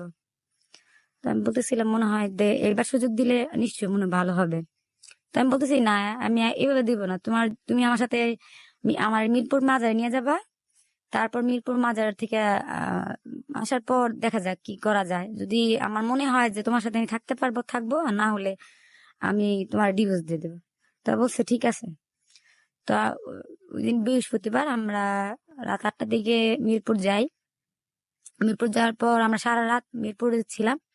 রাত 12টার দিকে ওরে আমি বাজারের সামনে দাঁড়া করাই, তো বলতেছিল আচ্ছা তুমি কি বলছিলে আমার ফোনে, তুমি সেটা বলো। সে বলতেছিল আমি তোমার সাথে আবার সংসার করতে চাই, আর আমি এই ভুলগুলা করব না, আমি ওই মেয়ের সাথে মানে ওই ভানু নামে মেয়ের কাছে যাব না, আর আমি নেশা টেশা কোনো কিছু করবো না। তুমি যা বলো আমি তাই করবো, আর এখন থেকে আমি কাজ করব, তুমি আমার ড্রাইভারের কাজ শিখাই দেবে। তো ওর বাবা মার কাছ থেকে টাকা নিছে ড্রাইভারের কাজ শেখার জন্য, ও আমার কাছ থেকে টাকা নিছে ড্রাইভার ড্রাইভিং শেখার জন্য। তাই আমি ভাবতেছিলাম যদি ওর ড্রাইভিং এর কাজটা করে, আমি যদি লেখাপড়া করি, তাহলে হয়তো বা ভালো কিছু হবে। ও গাড়ি টাড়ি চালালে, আমি লেখাপড়া করলে আমি সংসারটা চালাবো, আউটসাইড চালাবে, এরকম কিছু। তো এখান থেকে ও বলছে যে হ্যাঁ একটা কথা, আমি রাজি, কিন্তু একটা শর্ত আছে। সে বলতেছে আমি বলতেছি কি শর্তটা কি। সে বলতেছে যদি আমার এখন আমার শর্ত হচ্ছে তুমি বাচ্চা টাচ্চা নষ্ট করতে পারবে না। যদি আমার বাচ্চা টাচ্চা হয়, তাহলে তুমি বাচ্চা নিবা। আমি যদি একটা ছেলে হয়, আমি এই মাজার থেকে বলে দিতেছি যে আমার যদি একটা ছেলে হয়, তাহলে আমি যে ভালোবাসা পাই নাই বাবা মার কাছ থেকে, আমার মা বাবার কাছ থেকে ভালোবাসা পাই নাই, সেই ভালোবাসাটা আমি আমার ছেলেরে দিতে চাই যদি ছেলে হয়। তখন আমি আবার সেই মাজার থেকে দাঁড়াই, আমিও আমি বলছি ঠিক আছে, তোমার যেহেতু এই ইচ্ছাটা, আমি যেহেতু এই ইচ্ছাটা আমি পূরণ করব, তোমার যদি আল্লাহ আমাকে দেয়, যদি আমাকে একটা ছেলে দেয়, তাহলে আমি তোমার ইচ্ছা পূরণ করবো। আর এখন যেহেতু আমি ক্লাস 10-এ পড়ি, তাহলে এখন সম্ভব, আমি পরীক্ষার সামনে আমার সম্ভব, আমি বাচ্চা যদি আমাকে আল্লাহ দেয়, তাহলে আমি বাচ্চা নিব। কিন্তু আমার একটা শর্ত আছে। সে বলতেছে হ্যাঁ বলো। আমি বলছি তুমি কখনো আমার মা বা আমার বাবার গায়ে হাত হাত তুলতে পারবে না, কারণ আমার বাবা মা তুমি তো জানোই যে দুটা ছেলে আছে, তাদের কাছে ওরকম ইয়াটা পায় না। তুমি যদি আমার বাবা মার ওরকম ভাবে বাবা মা বলে সম্মান করো, ভালোবাসো, তাহলে হয়তো আমার বাবা মা খুশি হবে যে যাক, ও ভুল করলে করছে, এখন তো ভালো হয়েছে। যাই হোক, আমি আমার একটা মেয়ের স্বামী, মেয়ের ছেলে, মেয়ের স্বামী পাই নাই, আমার একটা ছেলে ছেলে পাইছি। আমার দুটো ছেলে আছে, সেই ছেলের কাছ থেকে ভালোবাসা না পাইলে মানে মর্যাদা সম্মান না পাইলেও আমার মেয়ের হাজবেন্ড আমাকে সম্মান করতেছে ছেলের মতো। তো ও আবার অনেক সময় আমার বাবা মাকে হেল্প করতো, যেমন ওর সার্কেলে আমার ভাই, বড় ভাইও গিয়ে জুয়া টুয়া খেলতো, ওরা সবাই মিলে এক সার্কেল ছিল, ওরা জুয়া খেলতো, আর আমার খেলে খেলে যে ড্রাগস এগুলা পরে জানতে পারি যে ও এই জুয়া টুয়া খেললে পরে ইয়া করে। তো তখন আবার কি আমার ভাইও যখন এগুলা করতো না, তখন দেখতাম ও আমার মাকে, যখন আমার মা ওরে না করতো, ও আমার মাকে নিয়ে আসতো বাসায় যে বাবা তুই এগুলো খেলিস না। আর আমার ভাই যখন আমার মা না করতো ওরে যে না জুয়া খেলিস না, তখন আমার মা রে, ও আমার ভাই রাগ করলে আমার মারে মানে মারতে টারতে আসলে ও আবার নিয়ে আসতো। তাই আমি বলতাম তুমি তো হেল্প করো আমার মা বাবারে, কিন্তু এখন তোমার ভালো হইতে হইব, আমার বাবা মারে তোমার সম্মান করতে হইব। যদি আমার আল্লাহ ছেলে দেয় তাহলে আমি ছেলে নিব, কিন্তু তোমার আমার বাবা মার প্রতি সম্মান আরো বাড়াইতে হবে। আর আমি যদি কোনো কিছু ভুল করি তাহলে তুমি আমাকে মারবা, কিন্তু কোনোদিন আমার বাবা মার গায়ে তুমি হাত তুলবা না। এটা তোমার কাছে আমার অনুরোধ। তো সে বলতেছিল এই মাজারে আমি হাত রেখে বলতেছি আমি আর কোনোদিন তোমার বাবা মার গায়ে হাত তুলবো না। আমার যদি একটা ছেলে হয় আমি টোটালি ভালো হয়ে যাব, আমি এই এই খারাপ জগৎ থেকে আমি চলে আসবো। তো আমি বিশ্বাস করছি। তো এখান থেকে আইসা বাবা মার কিছু না বললেই আমি আবার রুম ভাড়া নিই।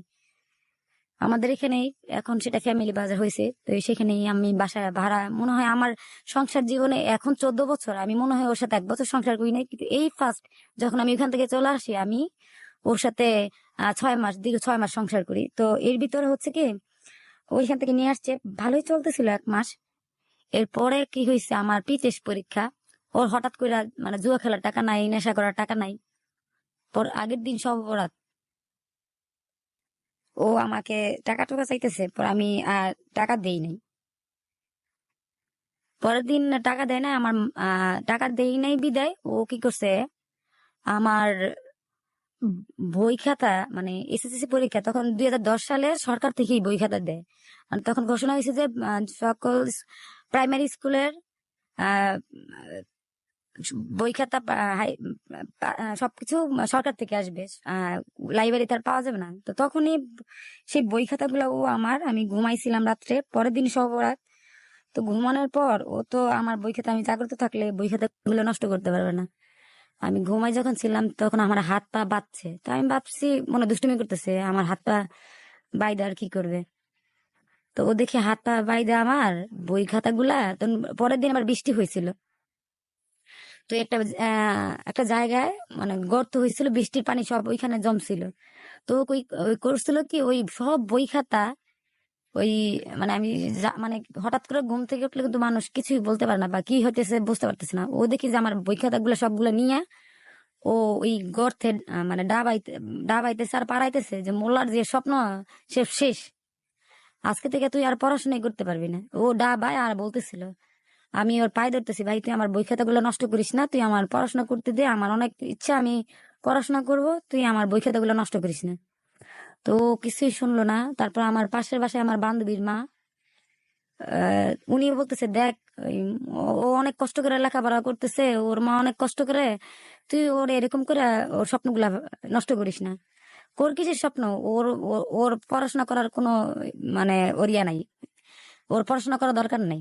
তো আমার বই খাতাগুলো টোটালি সব ফিনিশ মানে নষ্ট করে ফেলছে। আর ওই আন্টি, মানে আমি নানু বলি ওই ক্ষেত্রে, বাট আমার আন্টি হয়, উনি গিয়ে বই খাতাগুলো মানে পানি দিয়ে ধুইতেছিল। আর কাগজ কি আর ধুইলে কি আর সেটা কি আর মানে ঠিক হয়, সেটা তো আরো নষ্ট হয়ে যায়, পানি পড়লে সেটা আরো ইয়ে হয়ে যায়। তো যাই হোক আমি কলের এখানে বইসা মানে ভাবতেছি এই আমার জীবন শেষ, আর পড়াশোনা হবে না, আমি মনে হয় আর মেট্রিক পরীক্ষা দিতে পারবো না। যেহেতু যে স্বামীকে বিশ্বাস করে ভাবছিলাম যে ও আমার পাশে থাকলে আমি লেখাপড়া করতে পারবো, সেই স্বামী কিনা আজকে আমার বই খাতাগুলো নষ্ট করে ফেলছে, তাহলে তো আমার আর পড়াশোনা করার মনে কোনো সুযোগই নেই। আর পড়াশোনা বই খাতা পাবো কোত্থেকে, কারণ সরকার থেকে বই খাতা দিছে। তো আমি আর কারো কিছু বলি নাই। তো আমার মা কোথা থেকে জানে শুনতে পারছে যে আমার বই খাতাগুলো নষ্ট করে ফেলছে, আমার মারছে। আর সেই সময় সাগর ছিল না, সেদিন সব রাত সবাই রুটি রুটি হালুয়া বানাইতেছে খাইতেছে, আমারে বলতেছে খাইতে, কিন্তু আমি মানে খেতে পারতেছিলাম না। আমার অনেক কষ্ট লাগতেছে যে এত বছর আমি লেখাপড়া করলাম আর সে সবকিছুই আমার নষ্ট হয়ে গেল। আমি তো আমার স্বামীর বিরুদ্ধেও কিছু করতে পারতেছি না, মানে ওর প্রতি এতটাই ভালোবাসা ছিল যে আমি কারো কাছে ওর বিরুদ্ধে নালিশও দিতে পারতাম না, কারণ ওরে কিছু করলে আমারই খারাপ লাগতো। কারণ এরকম একটাই আমার সম্পর্ক ছিল যে রাত্রে যদি ঘুমাইতাম ও ঘরে না আসলে আমার ঘুম ভেঙে যেত। আমি তখন রাত্রের 2টা বাজে 3টা বাজে আমি ওর কোথা থেকে যেন খুঁজে বাইর করতাম, আমি নিজেও জানি না। কারণ আমার ভিতরে এটাই কাজ করতো যে ও ও খারাপ কি হয়েছে, কিন্তু ওর তো আমার ভালো পথে আনতে হবে। তো আমি রাত্রে উঠে গেল রাত 3টা বাজুক 4টা বাজুক ওরে সব জায়গা থেকে খুঁজে ওরে নিয়ে আসতাম। তো সেই জায়গা থেকে আমি কোথাও পারতাম না যে ওর বিরুদ্ধে আমি কিছু করি, অ্যাকশন নেই। তো আমার মা, মা তো মায়ের মতো তো আর কেউ হয় না। তো আমার মা আমাকে কিছু বলে নাই, জানে যে আমি আমার মার কিছু করলে আমি করবো না, কারণ সেটা তো আগেই অভিজ্ঞতা আছে। আমার তো একবার সেন্সলেসে করে ফেলছে, আমি কিছু করি নাই। আর সে আমার মা আমার কিছু না বলে এই বই খাতাগুলো নিয়ে আমাদের এলাকারই মেম্বার, ওনার নাম আজিজ মেম্বার, আমি ওনাকে অনেক অনেক ধন্যবাদ দিই যে আজকে যদি আমি পড়াশোনায় মেট্রিক পরীক্ষা দিয়েও থাকি, আমি ওনাদের সাপোর্টে, ওনাদের কারণে পরীক্ষা দিছি। তো আল্লাহ ওনাদের স্বাস্থ্য আর সবসময় ভালো রাখুক। আমার মতো মেয়েদের পাশে ওনারা থাকুক, ভালো কিছু করুক। তো ওনার কাছে নিয়ে গেছে আমার মা বই খাতাগুলা, সব নষ্ট বই খাতা ছিঁড়ে গেছে সবকিছু। তো আমার মা যেই বলে করে মাছ বিক্রি করতো, সেই বলে করে আমার খাতা, মানে নষ্ট হওয়া বই খাতাগুলো সব নিয়ে গেছে সেই মেম্বরের কাছে। তো উনি আবার আমার ছোটবেলা থেকে দেখতো, কারণ আমি ছোটবেলা থেকে বড় নতুন বাজার, এই নতুন বাজার থেকেই আমার বড় হওয়া, কারণ আমার মা ছোট থেকেই কোলে করে নিয়ে আসছে আমার এই এই নতুন বাজার। তো উনি আবার এই বই খাতাগুলো দেখে আমার অনেক কষ্ট লাগছে যে মেয়েটা লেখাপড়া করে এরকম কিছু করছে, ওরা তো ছাড়া যাবে না। তো আমার মারে বলছে, হ্যাঁ পরে তোমার মেয়ে রে আর ওরে নিয়ে আসো। তো মা বলতেছে ও আমার কথায় আসবে না, আমারও মারবে। মা তো জানতো যে ও মারামারি করে। তো মা ওই মেম্বার আবার ওই ওনার চকিদার ছিল, ওই ওনার দিয়ে ওরা ঢাকায় নিয়ে আসছে। তো ও তো জানে যে ওরা কিছুই করতে পারবো না, কারণ আমি ওরা মারলে, ও জানে যে আমি মারলে ওরা বাঁচাই। তো আমার ভিতরে আবার কাজ করতেছিল যে ও যেহেতু আমার বই খাতা নষ্ট করে বলছে, আমার লেখাপড়া করতে দিবে না, আমি আর এই হাজবেন্ডের সাথে থাকবোই না। আমার মা যেহেতু আসছে আমার পাশে দাঁড়াইছে, আমার সাহসটা আরো কি বেড়ে গেছে। তখন মেম্বারের কাছে নিয়ে গেছে, পরে আমি বলছি যে আমি টাকা দেই নাই ওরে, নেশা করবো, টাকা চাইছে, টাকা দেই নাই, এর জন্য আমার বই খাতা নষ্ট করে ফেলছে, সামনে আমার পিটেস পরীক্ষা। তো এই রাস্তা দিয়ে যে যাচ্ছিল নামাজ পড়ার জন্য, মানে ওই দিন ছিল সবরাতের রাত, ও মানে যেই যাচ্ছিল ওরে একটা একটা মাইর দিয়ে যাচ্ছিল, মানে ওরে হয়তো বা কেউ একটা ঘুষি দিতেছিল, কেউ একটা লাথি দিতেছিল, বলতেছে শালার ভাই শালা তুই কি কাজ করছিস, এই মেয়েটা লেখাপড়া করতে চাইতেছে, কত সুন্দর একটা মেয়ে, এই মেয়ে কিনা তোরা পছন্দ করে, নেশাখোর যাই না ও, আর তুই কিনা ওর বই খাতায় তুই নষ্ট করে ফেলছিস, তোর জীবনে তো ভিক্ষা করা ছাড়া আর কিছুই থাকবে না, যে যায় ওরে মারে। তো আমি মার সাইডে ছিলাম, আমি আর কিছু বলি নাই, আমি বলছি ও ভুলই করছে, ঠিকই আছে, ওরা মারতেছে। তখন আর আমি কিছু করি নাই। আর ও বলতে তখন ওর খালা ডাকায় নিয়ে আসছে যে ওর যেহেতু বই খাতাগুলো নষ্ট করে ফেলছে, তোর মেট্রিক পরীক্ষা দিবে কিভাবে। ওর মা ছিল না, ওর মা গ্রামে চলে গেছে, ওর খালার ডাকায় নিয়ে আসছে। ওর খালা আবার সোলমাই থাকতো। তোর খালা বলতেছে গেছে বছর তো আমার ছেলে পরীক্ষা দিছে, ওই বইগুলা আছে, তো ওই বইগুলা দেই, নাইলে ওর চেয়ারম্যান বলতেছে, মেম্বার বলতেছে যে ও যদি বই খাতা না দেয়, ও সরকারি বই খাতা নষ্ট করে ফেলছে, তাহলে কিন্তু আমরা ওরা পুলিশে দিয়ে দেবো। তোর খালা বলতেছিল না না না না, ওরা পুলিশে দেন না, ওর বই খাতা আমরা ম্যানেজ করে দিতেছি, ও পরীক্ষা দিতে পারবো, ওরে আপনারা পুলিশে দেন না, থাক, দুইজন যেহেতু দুজনের পছন্দ করে বিয়ে করছে, একটা সুযোগ করে দেন। তো বলতেছে ঠিক আছে, তাহলে যদি বই খাতা ম্যানেজ করে দিতে পারেন তাহলে ওদের দুজনের একটা সুযোগ দিব, এছাড়া না।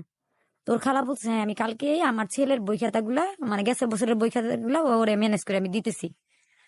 তো ওর খালা আবার ওরে, মানে আমার ওইখান থেকে মেম্বার চেয়ারম্যান থেকে ছুটাই নিয়ে গেছে সব সিগনেচার টিগনেচার করে। পরের দিন আবার ও খালা বই খাতাগুলা আইনা দিছে, মানে পুরানো বই খাতা আইনা দিছে। তো ওইগুলা দিয়ে তো পড়া আসলে যায় না, তবু আমি চেষ্টা করছি যে যাই হোক, বই খাতা যেহেতু আমি ফিরে পাইছি, আমার একটা বিশ্বাস আসছে যে আমি পড়াশোনা কি আবার করতে পারবো। তারপর আমার ও আসছে, আসার পর ওইখান থেকে বলে আসছে যে সে আর কোনো ডিস্টার্ব ডিস্টার্ব করবে না, পড়াশোনা করতে দিবে, আমাকে আর মারবে না। তো সে বাসায় আসছে, বাসায় আসার পর অনেকে ওরা মারছে, তো তোর জন্য ওর জ্বর এসে পড়ছে, অনেক জ্বর, কথা বলতে পারে না। পরে দেখে ও আমার হাতে পায়ে ধরতেছে, বোন আমার বাঁচা, তুই বাঁচা। আরে কি হয়েছে ভাই, আমি তোর দিকে দেখি গায়ে যে আসলে ওর অনেক জ্বর আসছে, আর ও লড়তে পারতে পারতেছে না, শরীর ব্যথা, মানে সবাই মারছে। তো আমার বলতেছে তুমি বাঁচাতে পারো, তুমি আমার বাঁচাও। তো আমি আবার মানে ওর মানে যখন ভালো কথা শুনতাম, কি হইতো না হয়তো, ওই তখনকার ঘটনা তখনকার ভুলে যেতাম। তো এখনকার যেহেতু অসুস্থ ছিল, আমি আবার ওই আমার আমাদের বাসার পাশে মিলন আঙ্কেল ছিল, মিলন ডক্টর, ফার্মেসি ছিল। তুই এই আঙ্কেলের কাছে যাই, গিয়ে বলি যে আঙ্কেল আমার হাজবেন্ডের তো এরকম এরকম মারছে মানুষ সবাই ধইরা, তোর গায়ে অনেক জ্বর আর ব্যথা, কি কি খাইতে পারবে, কি খাইলেও ভালো হবে, আপনি ওষুধ দেন তো। তো ওই আঙ্কেল আবার ওরে ওষুধ দিছে, আর সব দেওয়ার পর আবার ও সুস্থ হয়ে গেছে। সুস্থ হওয়ার পর সে আমাকে আমার বাবা মার কাছে যাইতে দেয় না, মার সাথে দেখা করতে দেয় না। আমার মা লুকায় লুকায় আমার আইসা আইসা আহ মানে বেড়ার ফাঁকে দিয়ে আমাকে দেখা যায়। আর তখন রোজা শুরু হয়ে গেছে, মানে সব বরাত এর পরে 1 মাস রোজা হয়ে শুরু হয়ে গেছে। আমার মা আমার জন্য খাবার নিয়ে আসে, ও বাজার টাজার করে না। আর আমি মানে টিউশনি করে আমার মারও দেখতে হয়, কিছুটা আমার মারও হেল্প করি, আমিও আমার সংসারের ঘর ভাড়া দিতে হয়, খাবার সবকিছু করতে হয়। তো দেখা যাচ্ছে কি আমি ঘর ভাড়া দিতে পারতাম, খাইতে কিছু পারতাম না, কারণ আমি আমার মারও হেল্প করতাম, মার ঘর ভাড়াও আমি দিতাম ওই যে টিউশনি করে। আবার আমার হাজবেন্ডের সবকিছুই আমি করতাম। আর ও ড্রাগস নিত বলে ও কিছুই করতে পারতো না, মানে এমনি ও ইনকাম করতো, যেমন ওই জুয়াটো খেলে করতো। তো আমি ওই অসৎ পয়সার টাকা আমি কিছুই চাইতাম না ওর কাছে, কারণ আমি সৎ পথে ডাল ডাল ভাত খাইতে পারলেও আমি খুশি ছিলাম, অসৎ পয়সার পোলাও কুরমাও না। তো আমি এর জন্য ওর কাছ থেকে নেই নাই। তো আমার মা সব বরাত এই প্রথম রোজা শুরু হয়েছে, তো আমার মা ভাত নিয়ে আসতো, সে আমার রোজাও রাখতে দিত না, আমার বাবার খাবার সে খেয়ে ফেলতো। তো আমি না খাই না খাই রোজা অনেকগুলা রাখছি। আর সে অনেক শারীরিক টর্চার মানসিক টর্চার করতো আমারে, আমার রোজা রাখতে দিত না। মানে সে আমার সাথে মানে কি বলবো, রোজা রোজা আমি রোজা রাখবো, বাট সে আমার সাথে ব্যাড কিছু করলে তখন তার আমি বলতে মানে রোজা রাখা যায় না। তো যখন ও আমার সাথে খারাপ কিছু করতে যেত, তখন আমি মানে ইচ্ছে আমি রোজা রাখতেও পারতাম না, আমার রোজাটা রাখা হইতো না। কিন্তু আমি সব বলতাম আল্লাহ তুমি ওরে ভালো করো, হয়তো বা তুমি আমার এখান থেকে মুক্ত করো।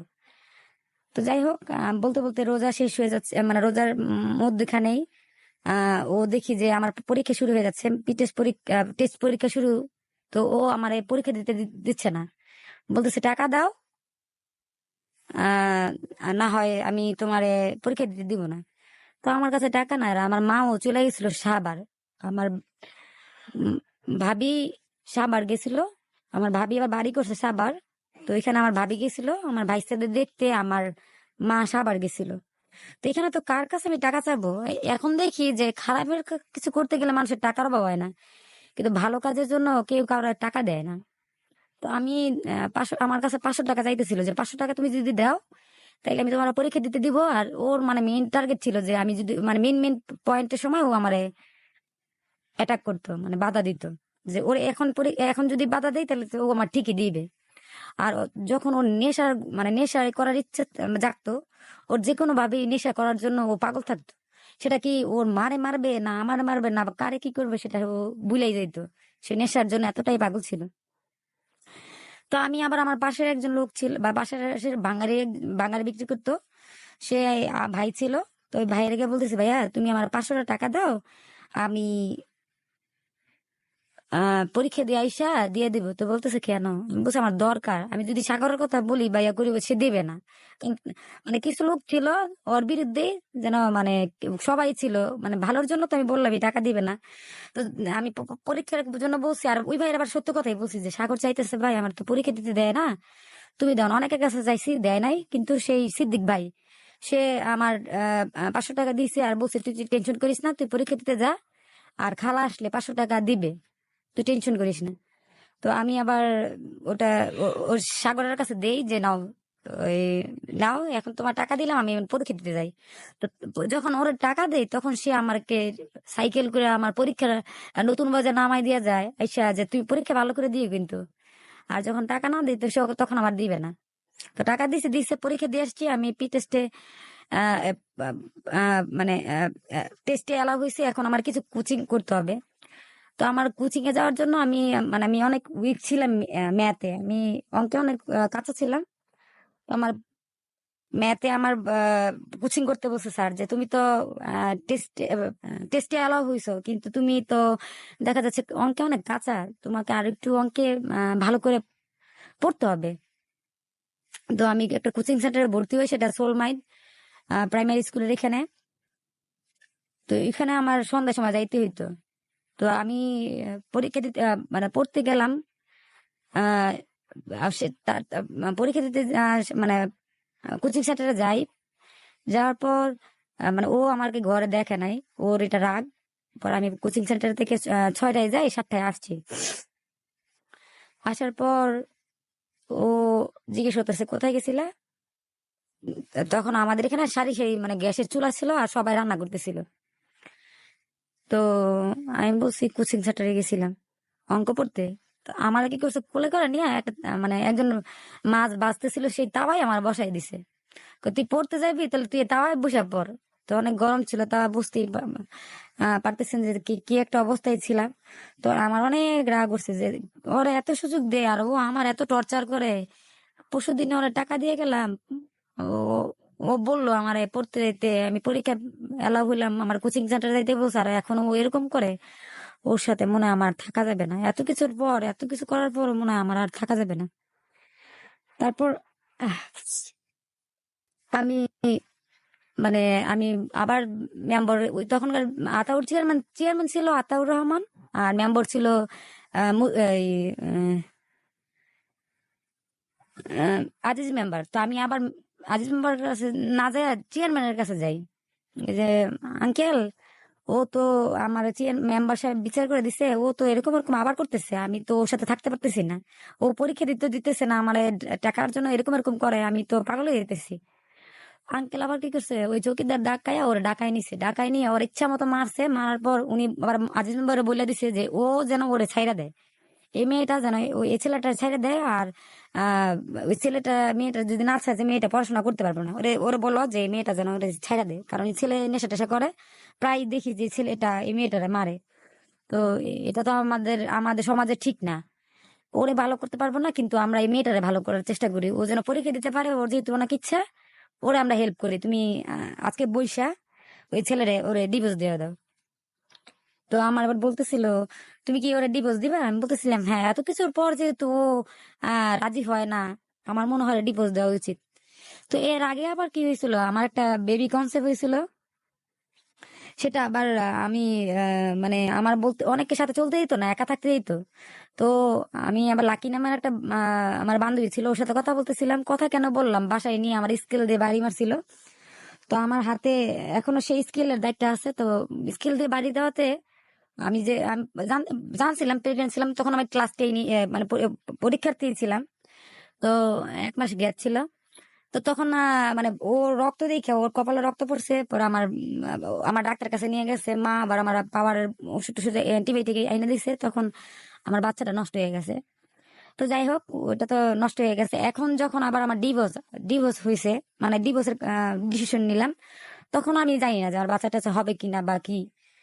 তখন আমি কি করলাম, আমার ওই মেম্বার আঙ্কেলে বলছে আমি ওরে ছেড়ে দিব, আপনারা এত কিছু করে দিচ্ছেন, ও ভালো হয় না, ও আমার আরো টর্চার করে, পরীক্ষা দিতে দেয় না। পরে ঠিক আছে, তো আমার মা মা ভাই খালু টালু সবাই ডাকায় নিয়ে ওরে ডিভোর্স দিয়ে দেয়।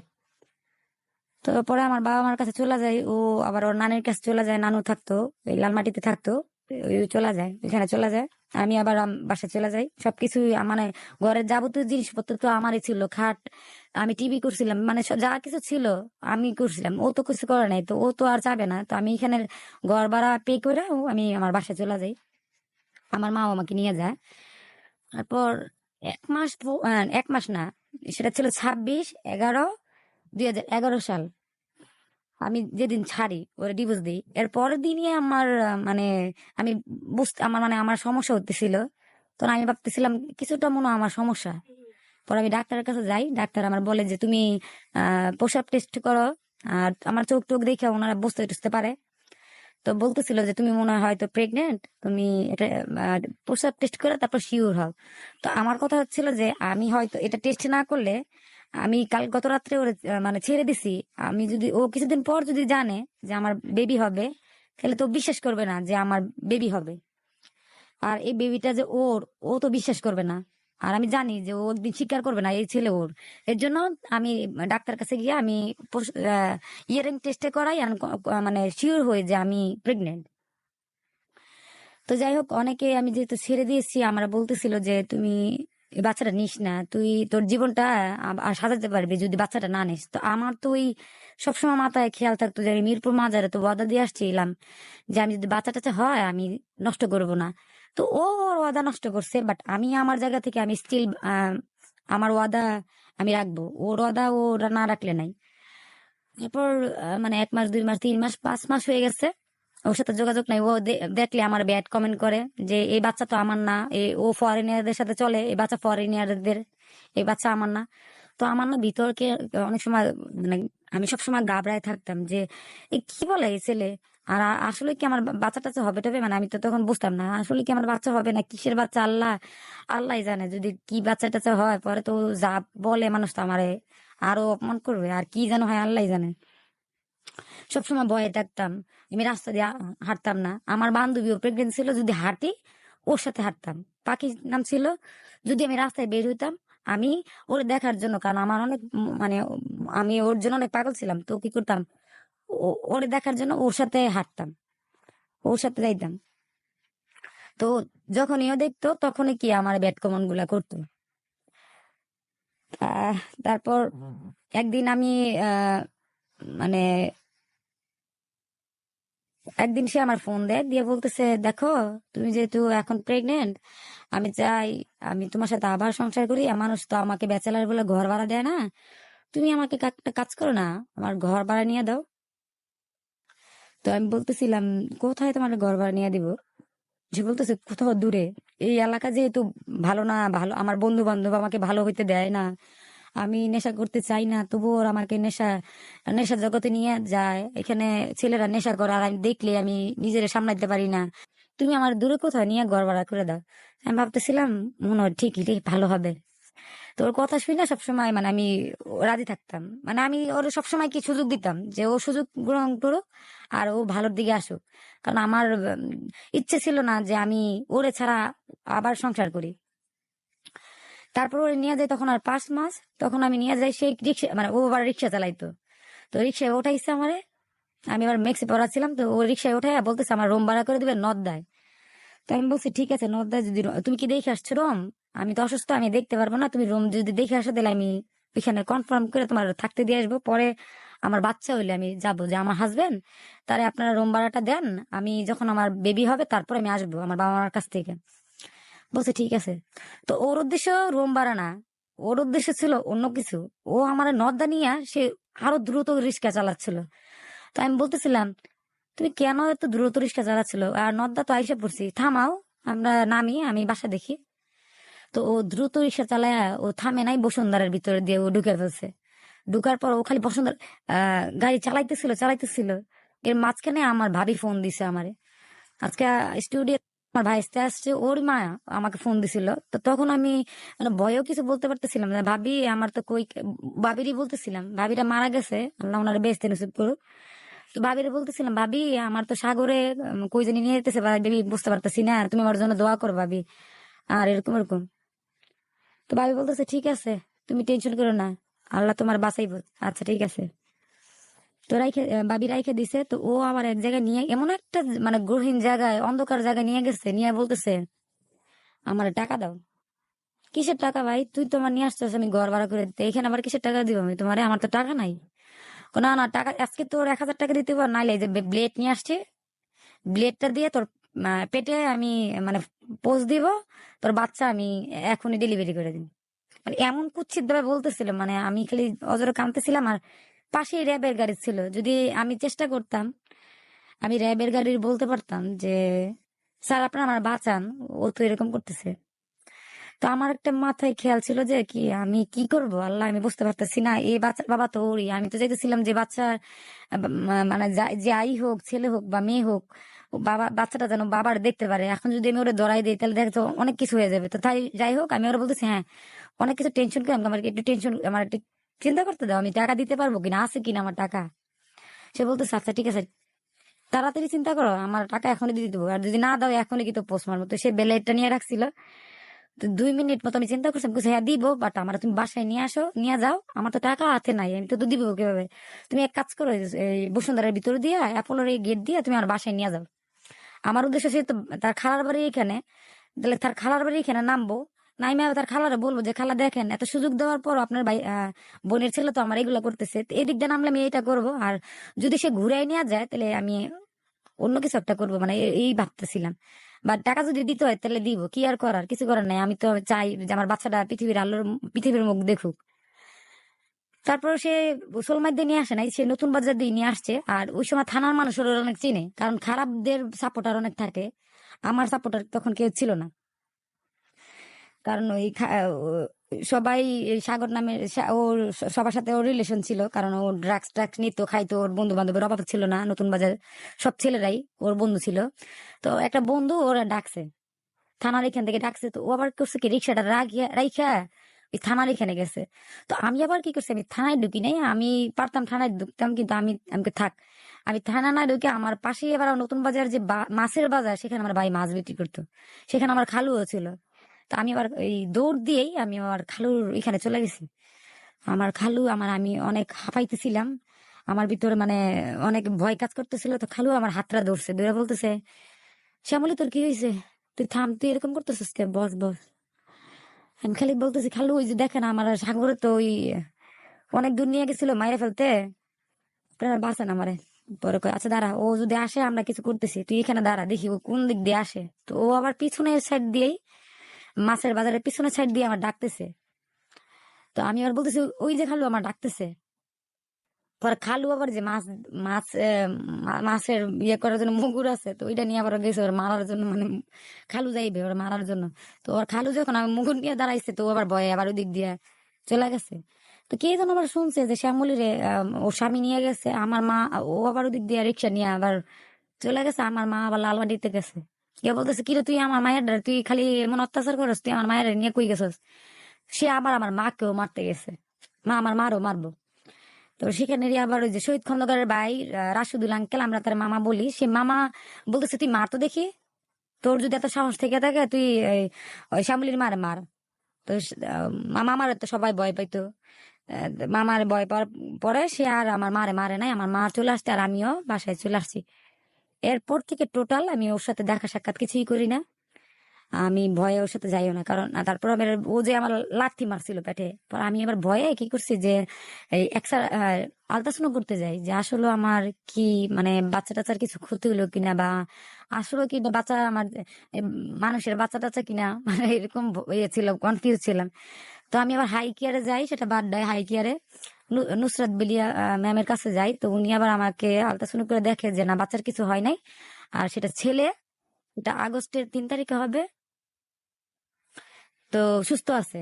সে বলল, তোমার কোনো সমস্যা হলে তুমি আমার সাথে যোগাযোগ করো।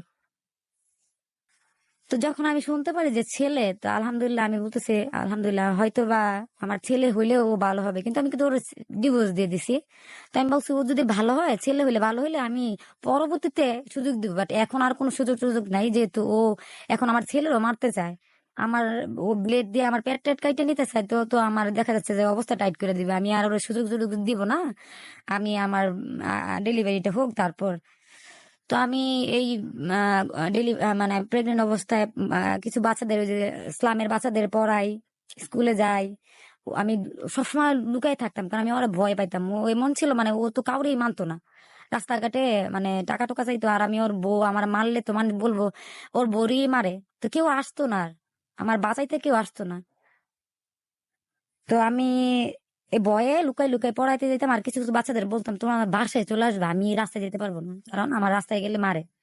এর আগে অনেকবার মারছে আমাকে, ওদের পড়াইতে গেলেই ও মানে ওরা দেখার জন্য যদি যাইতাম, তাহলে ও আমাকে একবার বাস দিয়ে বাড়ি মাইরা সে আমার চোখ কাইটা ফেলছে। আমি বাচ্চাদের পড়াইতে যেতাম সেই ইসলামে, তো সে পড়াতে যেতাম বিদেশি, আমাকে রাস্তায় সেখানেই বাস দিয়ে বাড়ি মারছে আমার চোখে। সে বাস আমার চোখে বিঁধে যায়, আর চোখের এখানে সমস্যা হয়ে যায়, আমার চোখে সেলাই করতে হয়। মানে চোখে আল্লাহ বাঁচাইছে, আমার চোখ যায় নাই, কিন্তু চোখের এই সাইড এই কেটে গেছে, আর এখান থেকে সেলাই করতে হয়েছে। তো এই থেকে, এই সমস্যা থেকে আমি চোখে কিছু কম দেখি, যাই হোক। তারপর 2011 সালটা আমি অনেক কষ্ট করে স্ট্রাগল করি, পরীক্ষা দেই, এসএসসি পরীক্ষা দেই। আহ পরে আসলো 2012। তারপর কি হলো, আমার ছেলে মানে আগস্টের 3 তারিখ হয়ে গেল, আমার মা গ্রামে চলে গেছে, মানে 3 তারিখ না, 2 তারিখ। আমার বান্ধবীর ছেলে হয়ে গেছে জুন মাসের 31 তারিখে। তো আমি যাইতে পারি, মানে গেছি দেখতে। তো ওর অনেক কষ্ট করে বেবিটা হয়েছে, তো ছেলে দেখে আমি খুব খুশি হয়েছি, পর বাসায় চলে আসছি। এর 2 দিন পর, মানে আমার বান্ধবীর হয়েছে আগে, 3 দিন আগে আমার 3 দিন পর ছেলে হয়েছে। তো 3 তারিখে রাত্রে, মানে সেটা বৃহস্পতিবারই রাত 12টার দিকে, মানে 12টা কি 11টার দিকে, তো শুধু রোজার মাস ছিল। তো আমার না কিছুটা পেইন করতেছে, তো আমি তো বুঝি না, আর আমার মা ছিল না, আমার নানু আসছিল বাড়িতে, মানে আমার সাথে। আর ভাবি ছিল, ভাবিও ছিল না, ভাবির বাবা ছিল, এখানে আসছে সবাই। তো আমাদের ঘরটা তো ছিল একটা একটা রুমের ভিতরে আমরা সবাই থাকতো। তো খাটে আমি থাকতাম, আর আমার বাবা নিচে থাকতো।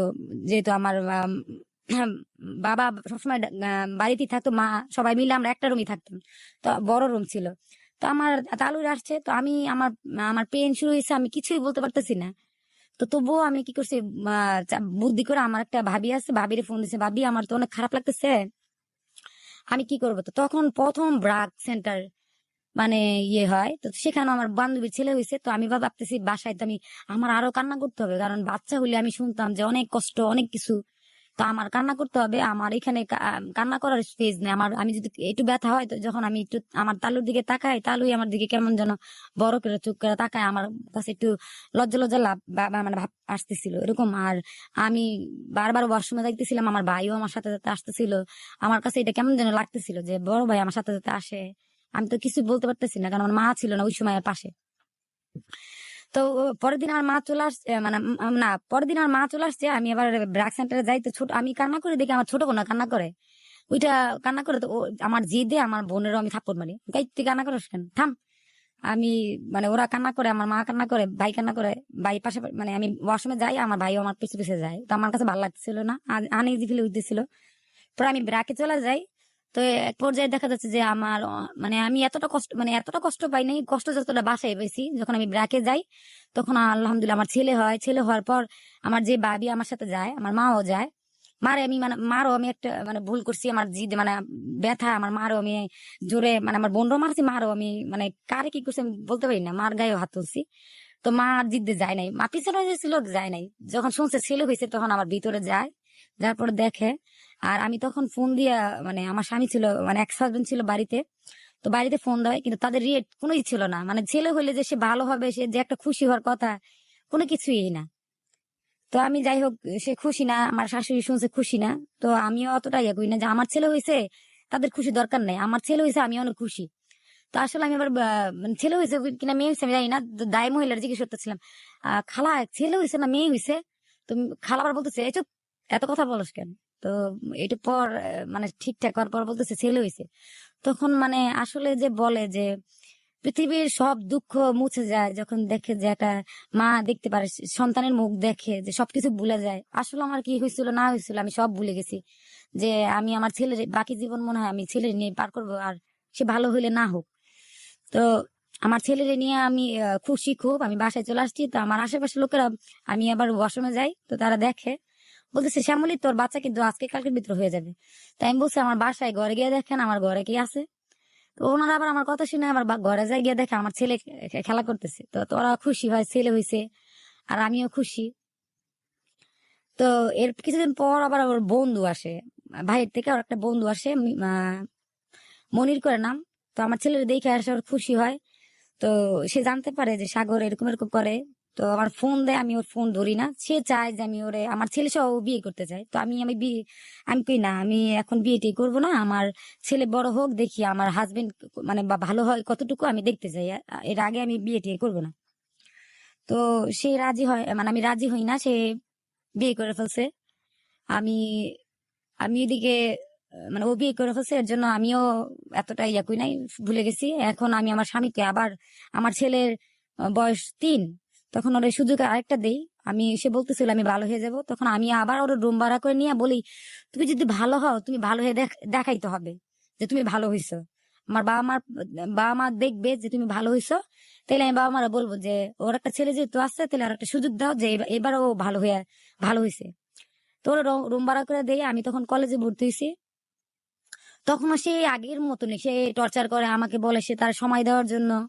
আমি তো সময় কোথা থেকে দিব, আমি এখানে টিউশনি করতে হয়, আমার আমার আমার ছেলের ভরণ পোষণ আমার কি জোগাড় করতে হয়, আবার আমার কলেজে দিতে হয়, পড়া আছে। আমি এত কিছু একটা মেয়ে কি মানে মানে এত কষ্ট কিভাবে মেয়ে বহন করে? আমার অনেক কষ্টই ছিল, আমার সুখ বলতে কিছুই ছিল না। আর আমি বিয়ে করার পর সুখ জিনিসটা কি আর ভালোবাসা জিনিসটা কি আমি পাইনি।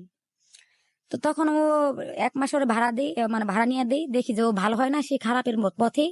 তখন আমি ভাবি যে মনে হয় ওরে আমার ছেড়ে মানে মনে মনে ভাবতেছিলাম যে বাচ্চা যেহেতু আবার আমি ওরে ঘুম ভাড়া করে দিছি, ওরে বলছি তাহলে আবার ওরে আমি ছাড়বো। তো আমি আবার কি করছি, বাসায় আসছি, ওর বাসায় আসছে আমার পিছে পিছে। তারপর বাসায় বসে আইসা বলতেছে শুক্রবার সেদিন আমার বান্ধবী, তখন আমার যেখানে কোচিং করে আবার আমরা একটা মানে একটা ইয়ে করতাম, পার্ট টাইম জব করতাম, সেখানে ও গেছে, আমি যাই নাই শুক্রবার। তো ও আসছে, ও গেছে আর আমি বাসায়। ও এসে বলতেছে তো নাক ফুলটা দে, আর নাই 1,000 টাকা দে। বলতেছে আমি নাক ফুল দিব কেন আর 1,000 টাকা দিব কেন, কি বলতেছে কেন?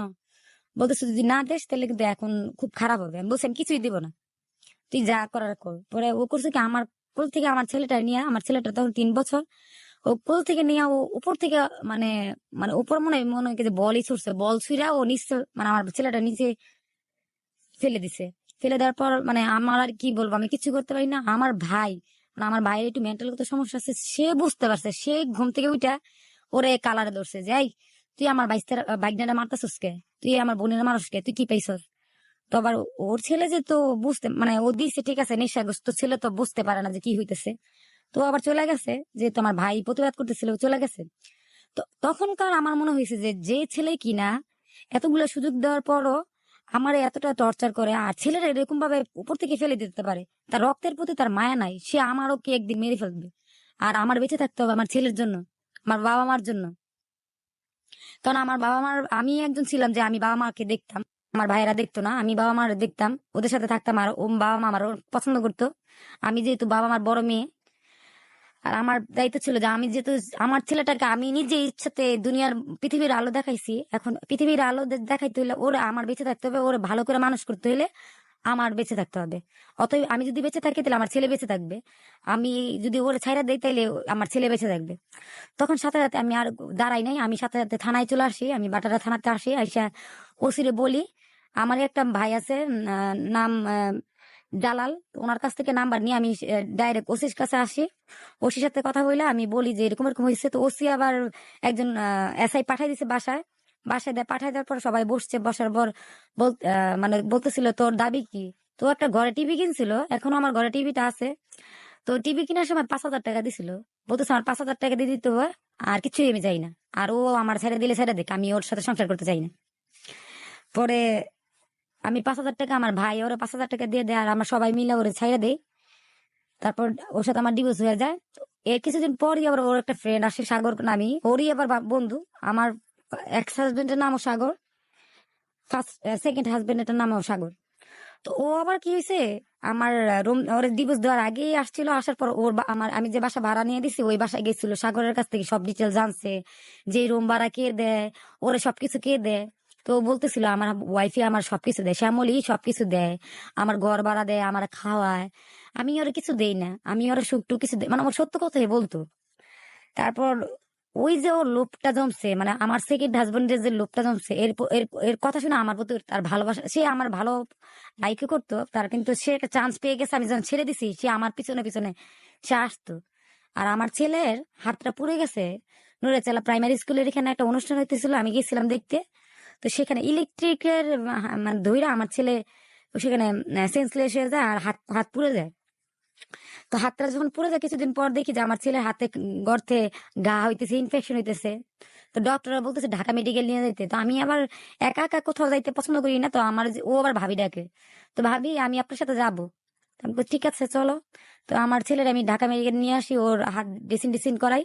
তো ও আবার সবকিছু আমার বলে, পরে আমি দেখি যে ও খালি আমার দিকে তাকায় থাকে। তো ওরই আবার একটা ফ্রেন্ডের যে জিজ্ঞেস করি যে আচ্ছা, তো ওর ব্যবহার দেখছিলাম ভালো, যে আমার সাথে যে ঢাকা মেডিকেল আসছিল ওর ব্যবহার আমি ভালো দেখছি। আর ও কিন্তু জুয়া টুয়া খেলতো, মানে বিদেশ যাওয়ার আগে জুয়া খেলতো, নেশা করতো।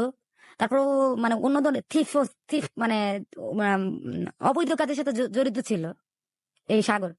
কিন্তু আমি ভাবতেছিলাম যদি যেহেতু বিদেশ গেছে ও, বাড়ির থেকে মানে বিদেশ থেকে চলে আসছে, হয়তো বা ও চেঞ্জিং হয়ে আসছে, ওর বিহেভিয়ার ভালো হয়েছে, আর দেখলাম আমার ভালো। তা ওর একটা বন্ধু আছিল ইয়াসিন নাম, তো ওরে আমি দিয়ে বলতেছি যে ইয়াসিন ভাই ও তো আমার দিকে তাকায় থাকে, আমি তো একদিন ওর জিজ্ঞেস করে তো কেন তাকায় থাকে আমার দিকে। কারণ আমার ডিসিশনটা ছিল যে আমি যদি এখন বিয়ে টিয়ে করি তাহলে ওই সাগর আমার ডিস্টার্ব, এক্স হাজবেন্ড আমাকে ডিস্টার্ব করবে না। কারণ সে রাস্তাঘাটে আমার ডিস্টার্ব করলে আমি কি ভালো কথা বললে আমি কি অটোমেটিক মানে সবকিছু ভুলা যায়। তো আমার কথা ছিল যে আমি ওরে একেবারে এখন কি একেবারেই ও আমার মানে আমার জীবন থেকে বিদায়। তো ওর ফ্রেন্ড আবার জিজ্ঞেস করছে ওই আমার বর্তমান হাজবেন্ডে যে ওর দিকে তাকাই থাকস কে? তো ও বলতেছে আমার না শ্যামলীর অনেক ভালো লাগে, যদি আমি বিয়ে না করতাম শ্যামলীর আমি বিয়ে করতাম। মানে কি তুই বিয়ে করছিস মানে কি? আমি না একটা মেয়ের বিদেশ থেকে বিয়ে করছি, মোবাইলে বিয়ে করছি বিদেশে, ও মেয়েটা বিদেশ আছে আর আমি বিয়ে করে ফেলছি। আমি যদি বিয়ে না করতাম তাহলে শ্যামলীর বিয়ে করতাম। তো ও আর ও যদি যাই না শুনে আমার বিয়ে করতে চায় তাহলে আমি বিয়ে করব। তো আমার ভিতরে কাজ করতেছিল যে আমার এখন একটা মানে আমার গাইড দিতে পারে, আমার ওরকম একজন লাগবে যে আমার গাইড সাপোর্ট দিবে, গাইড থাকবে। আর আমি আমার স্বামীরে বলছিলাম যে তুই ভালো নাইলে তো এমন একজনের কাছে বিয়ে বসবো যে তুই অনেক সময় পস্তাস। তো ওর কাছের বন্ধুই ওর নামে নামে এই বন্ধুর কাছে আমি বিয়ে বসছি।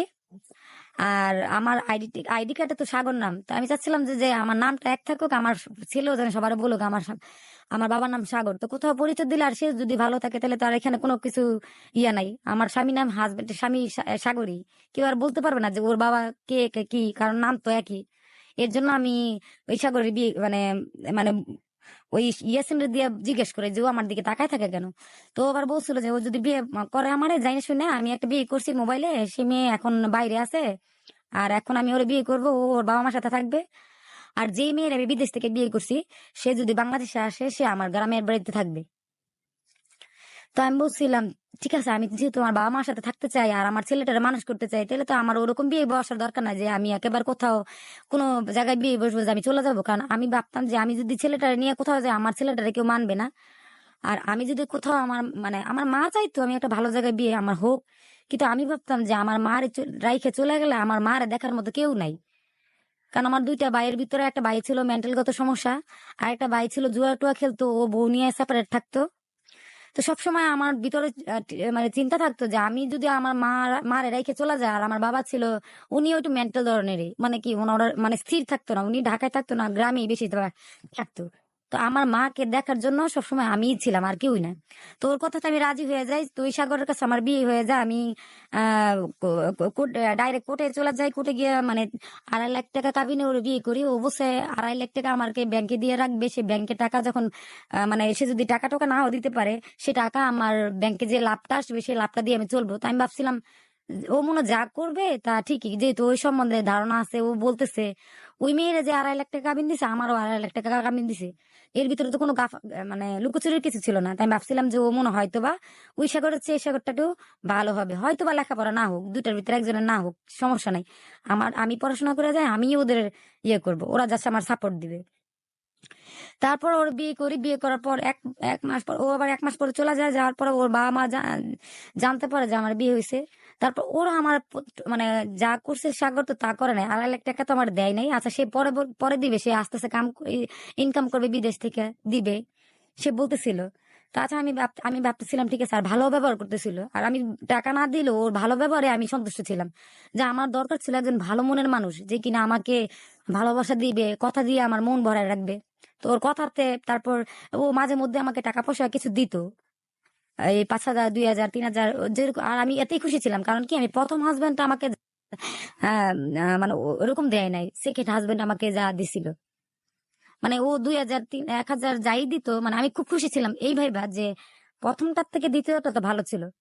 তারপর ওর বাবা মা আমার প্রতি অন্যায় অত্যাচার শুরু করে, কেন আমাকে বিয়ে করছে। তারপর আমি বলছি যে আমাকে তো বিয়ে করে না, আরেকটা মেয়েরও বিয়ে করছে। তো ওর বাবা মা ওই ওই মেয়েরও মানে মেয়ে যখন শুনছে আমার বিয়ে করছে আইসা বাংলাদেশে আইসা বিয়ে করে ফেলছে, তোর বাবা মা ওই ফ্যামিলিরও ডিস্টার্ব করতেছিল, আমারও ডিস্টার্ব করতেছিল, মানে আমারও টর্চার করতেছিল। ভাবতেছিল যে আমার মেয়ে আমার ছেলে লেখাপড়া জানা মেয়ের বিয়ে করছে, হয়তো বা সেই টাকা পয়সা সবকিছু আমার এই বউর সবকিছু দিয়ে দেয়, এর জন্য আমার টাকা পয়সা দেয় না। কিন্তু এটা জানে না যে তার ছেলে বাইরে থেকে জুয়া টুয়া খেলে, দেন সেই ও মনে হয় আমার যে কোনো ড্রাগস নেয় বা অন্য কিছু করে। না হলে বিদেশ থাকলে একটা ছেলে সে বিদেশ থেকে গাড়ি কিনছে, গাড়ি চালাইতেছিল, পার্ট টাইম জব করতেছিল, তার টাকাগুলো কোথায় যেতেছিল সে কোনো কিছুই করতে পারে নাই। ইভেন কি তার দেশের বাড়ির তো কোনো কিছুই নাই, আর আমারও দেয় না।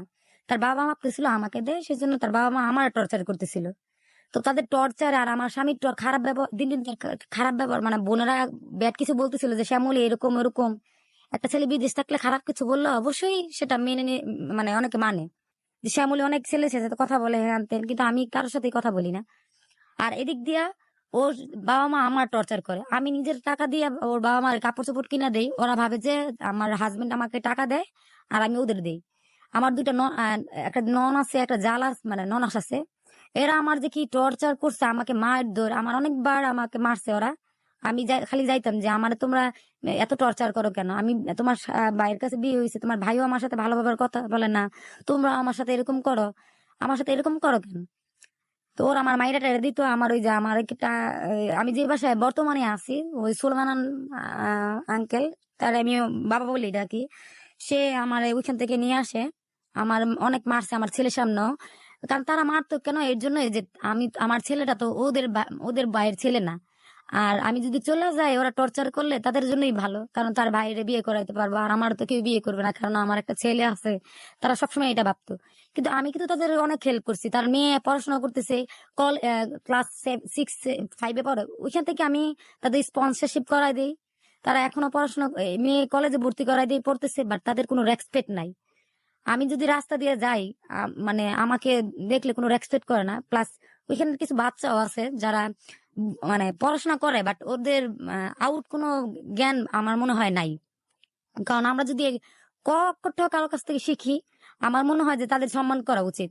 আমি আমার বিবাহ জীবনে, মানে আমি এই এই দুইটা, মানে আমি আমার সাংসারিক জীবনে 14 বছরের ভিতরে আমি 7 বছর আমার সেকেন্ড হাজবেন্ড, যে হাজবেন্ড বাইরে ছিল, তার সাথে আমি, মানে আমার কোনো সংসার হয় নাই, আমি তার সাথে একসাথে ছিলাম না, বাইরে ছিল, এখনো আমার আসে নাই। বিবাহের পর 2বার আসছিল সে, জাস্ট আমার বাসায় এসে ছিল 3 মাস ছিল, 3 মাস 3 মাস 6 মাস ছিল, 2বার আসাতে। এই তার সাথে সংসার, কিন্তু তার ফ্যামিলির টর্চার আর আমার সেকেন্ড হাজবেন্ড, ফার্স্ট হাজবেন্ডের টর্চার, মানে আমার এটাই বোঝাইলো যে মানুষ যদি কোনো কিছুতে আসক্ত থাকে, প্রথমটা ছিল ড্রাগ, এটাকে আসক্ত, আর সেকেন্ডটা ছিল সে জুয়া খেলে। তারা মানে যদি এই ধরনের কোনো মানুষ এই ধরনের ছেলেদের পছন্দ করে, আমার মনে হয় না যে কোনো মেয়ে লেখাপড়া করলো বা কোনো কিছু, আমি আমার জায়গা থেকে আমি কিছু করতে পারছি, কিন্তু অন্য কোনো মেয়ে আমার মনে হয় না যে এই পর্যায়ে আসতে পারছে, মানে পারবে। কারণ আমি অনেক কষ্ট করে এখন পর্যন্ত পড়াশোনা করতেছি, আমার ছেলেকে দেখতেছি। তো এখনো আমি খুব মানে আমি আলহামদুলিল্লাহ আমি খুব ভালো আছি, আমার ওরকম কোনো ইয়ে নাই। আমি যতটুকু আমার আমার আমার ওরকম কোনো কিছু নাই, কিন্তু আমার মার দোয়া, আশেপাশে মানুষের দোয়া আমার আছে। আমি আলহামদুলিল্লাহ আমি খুব খুশি, কিন্তু আমি খুশি না এই দিক দিয়ে যে আমি স্বামীর দিক দিয়ে সুখী পাই নাই। কারণ কি, আমি জীবনে বোল্ড ডিসিশন নিছি যে আমি ভাবছি যে আমি একজন ড্রাগ অ্যাটাক ছেলেকে ভালো করতে পারবো, সে ভালো হয় নাই।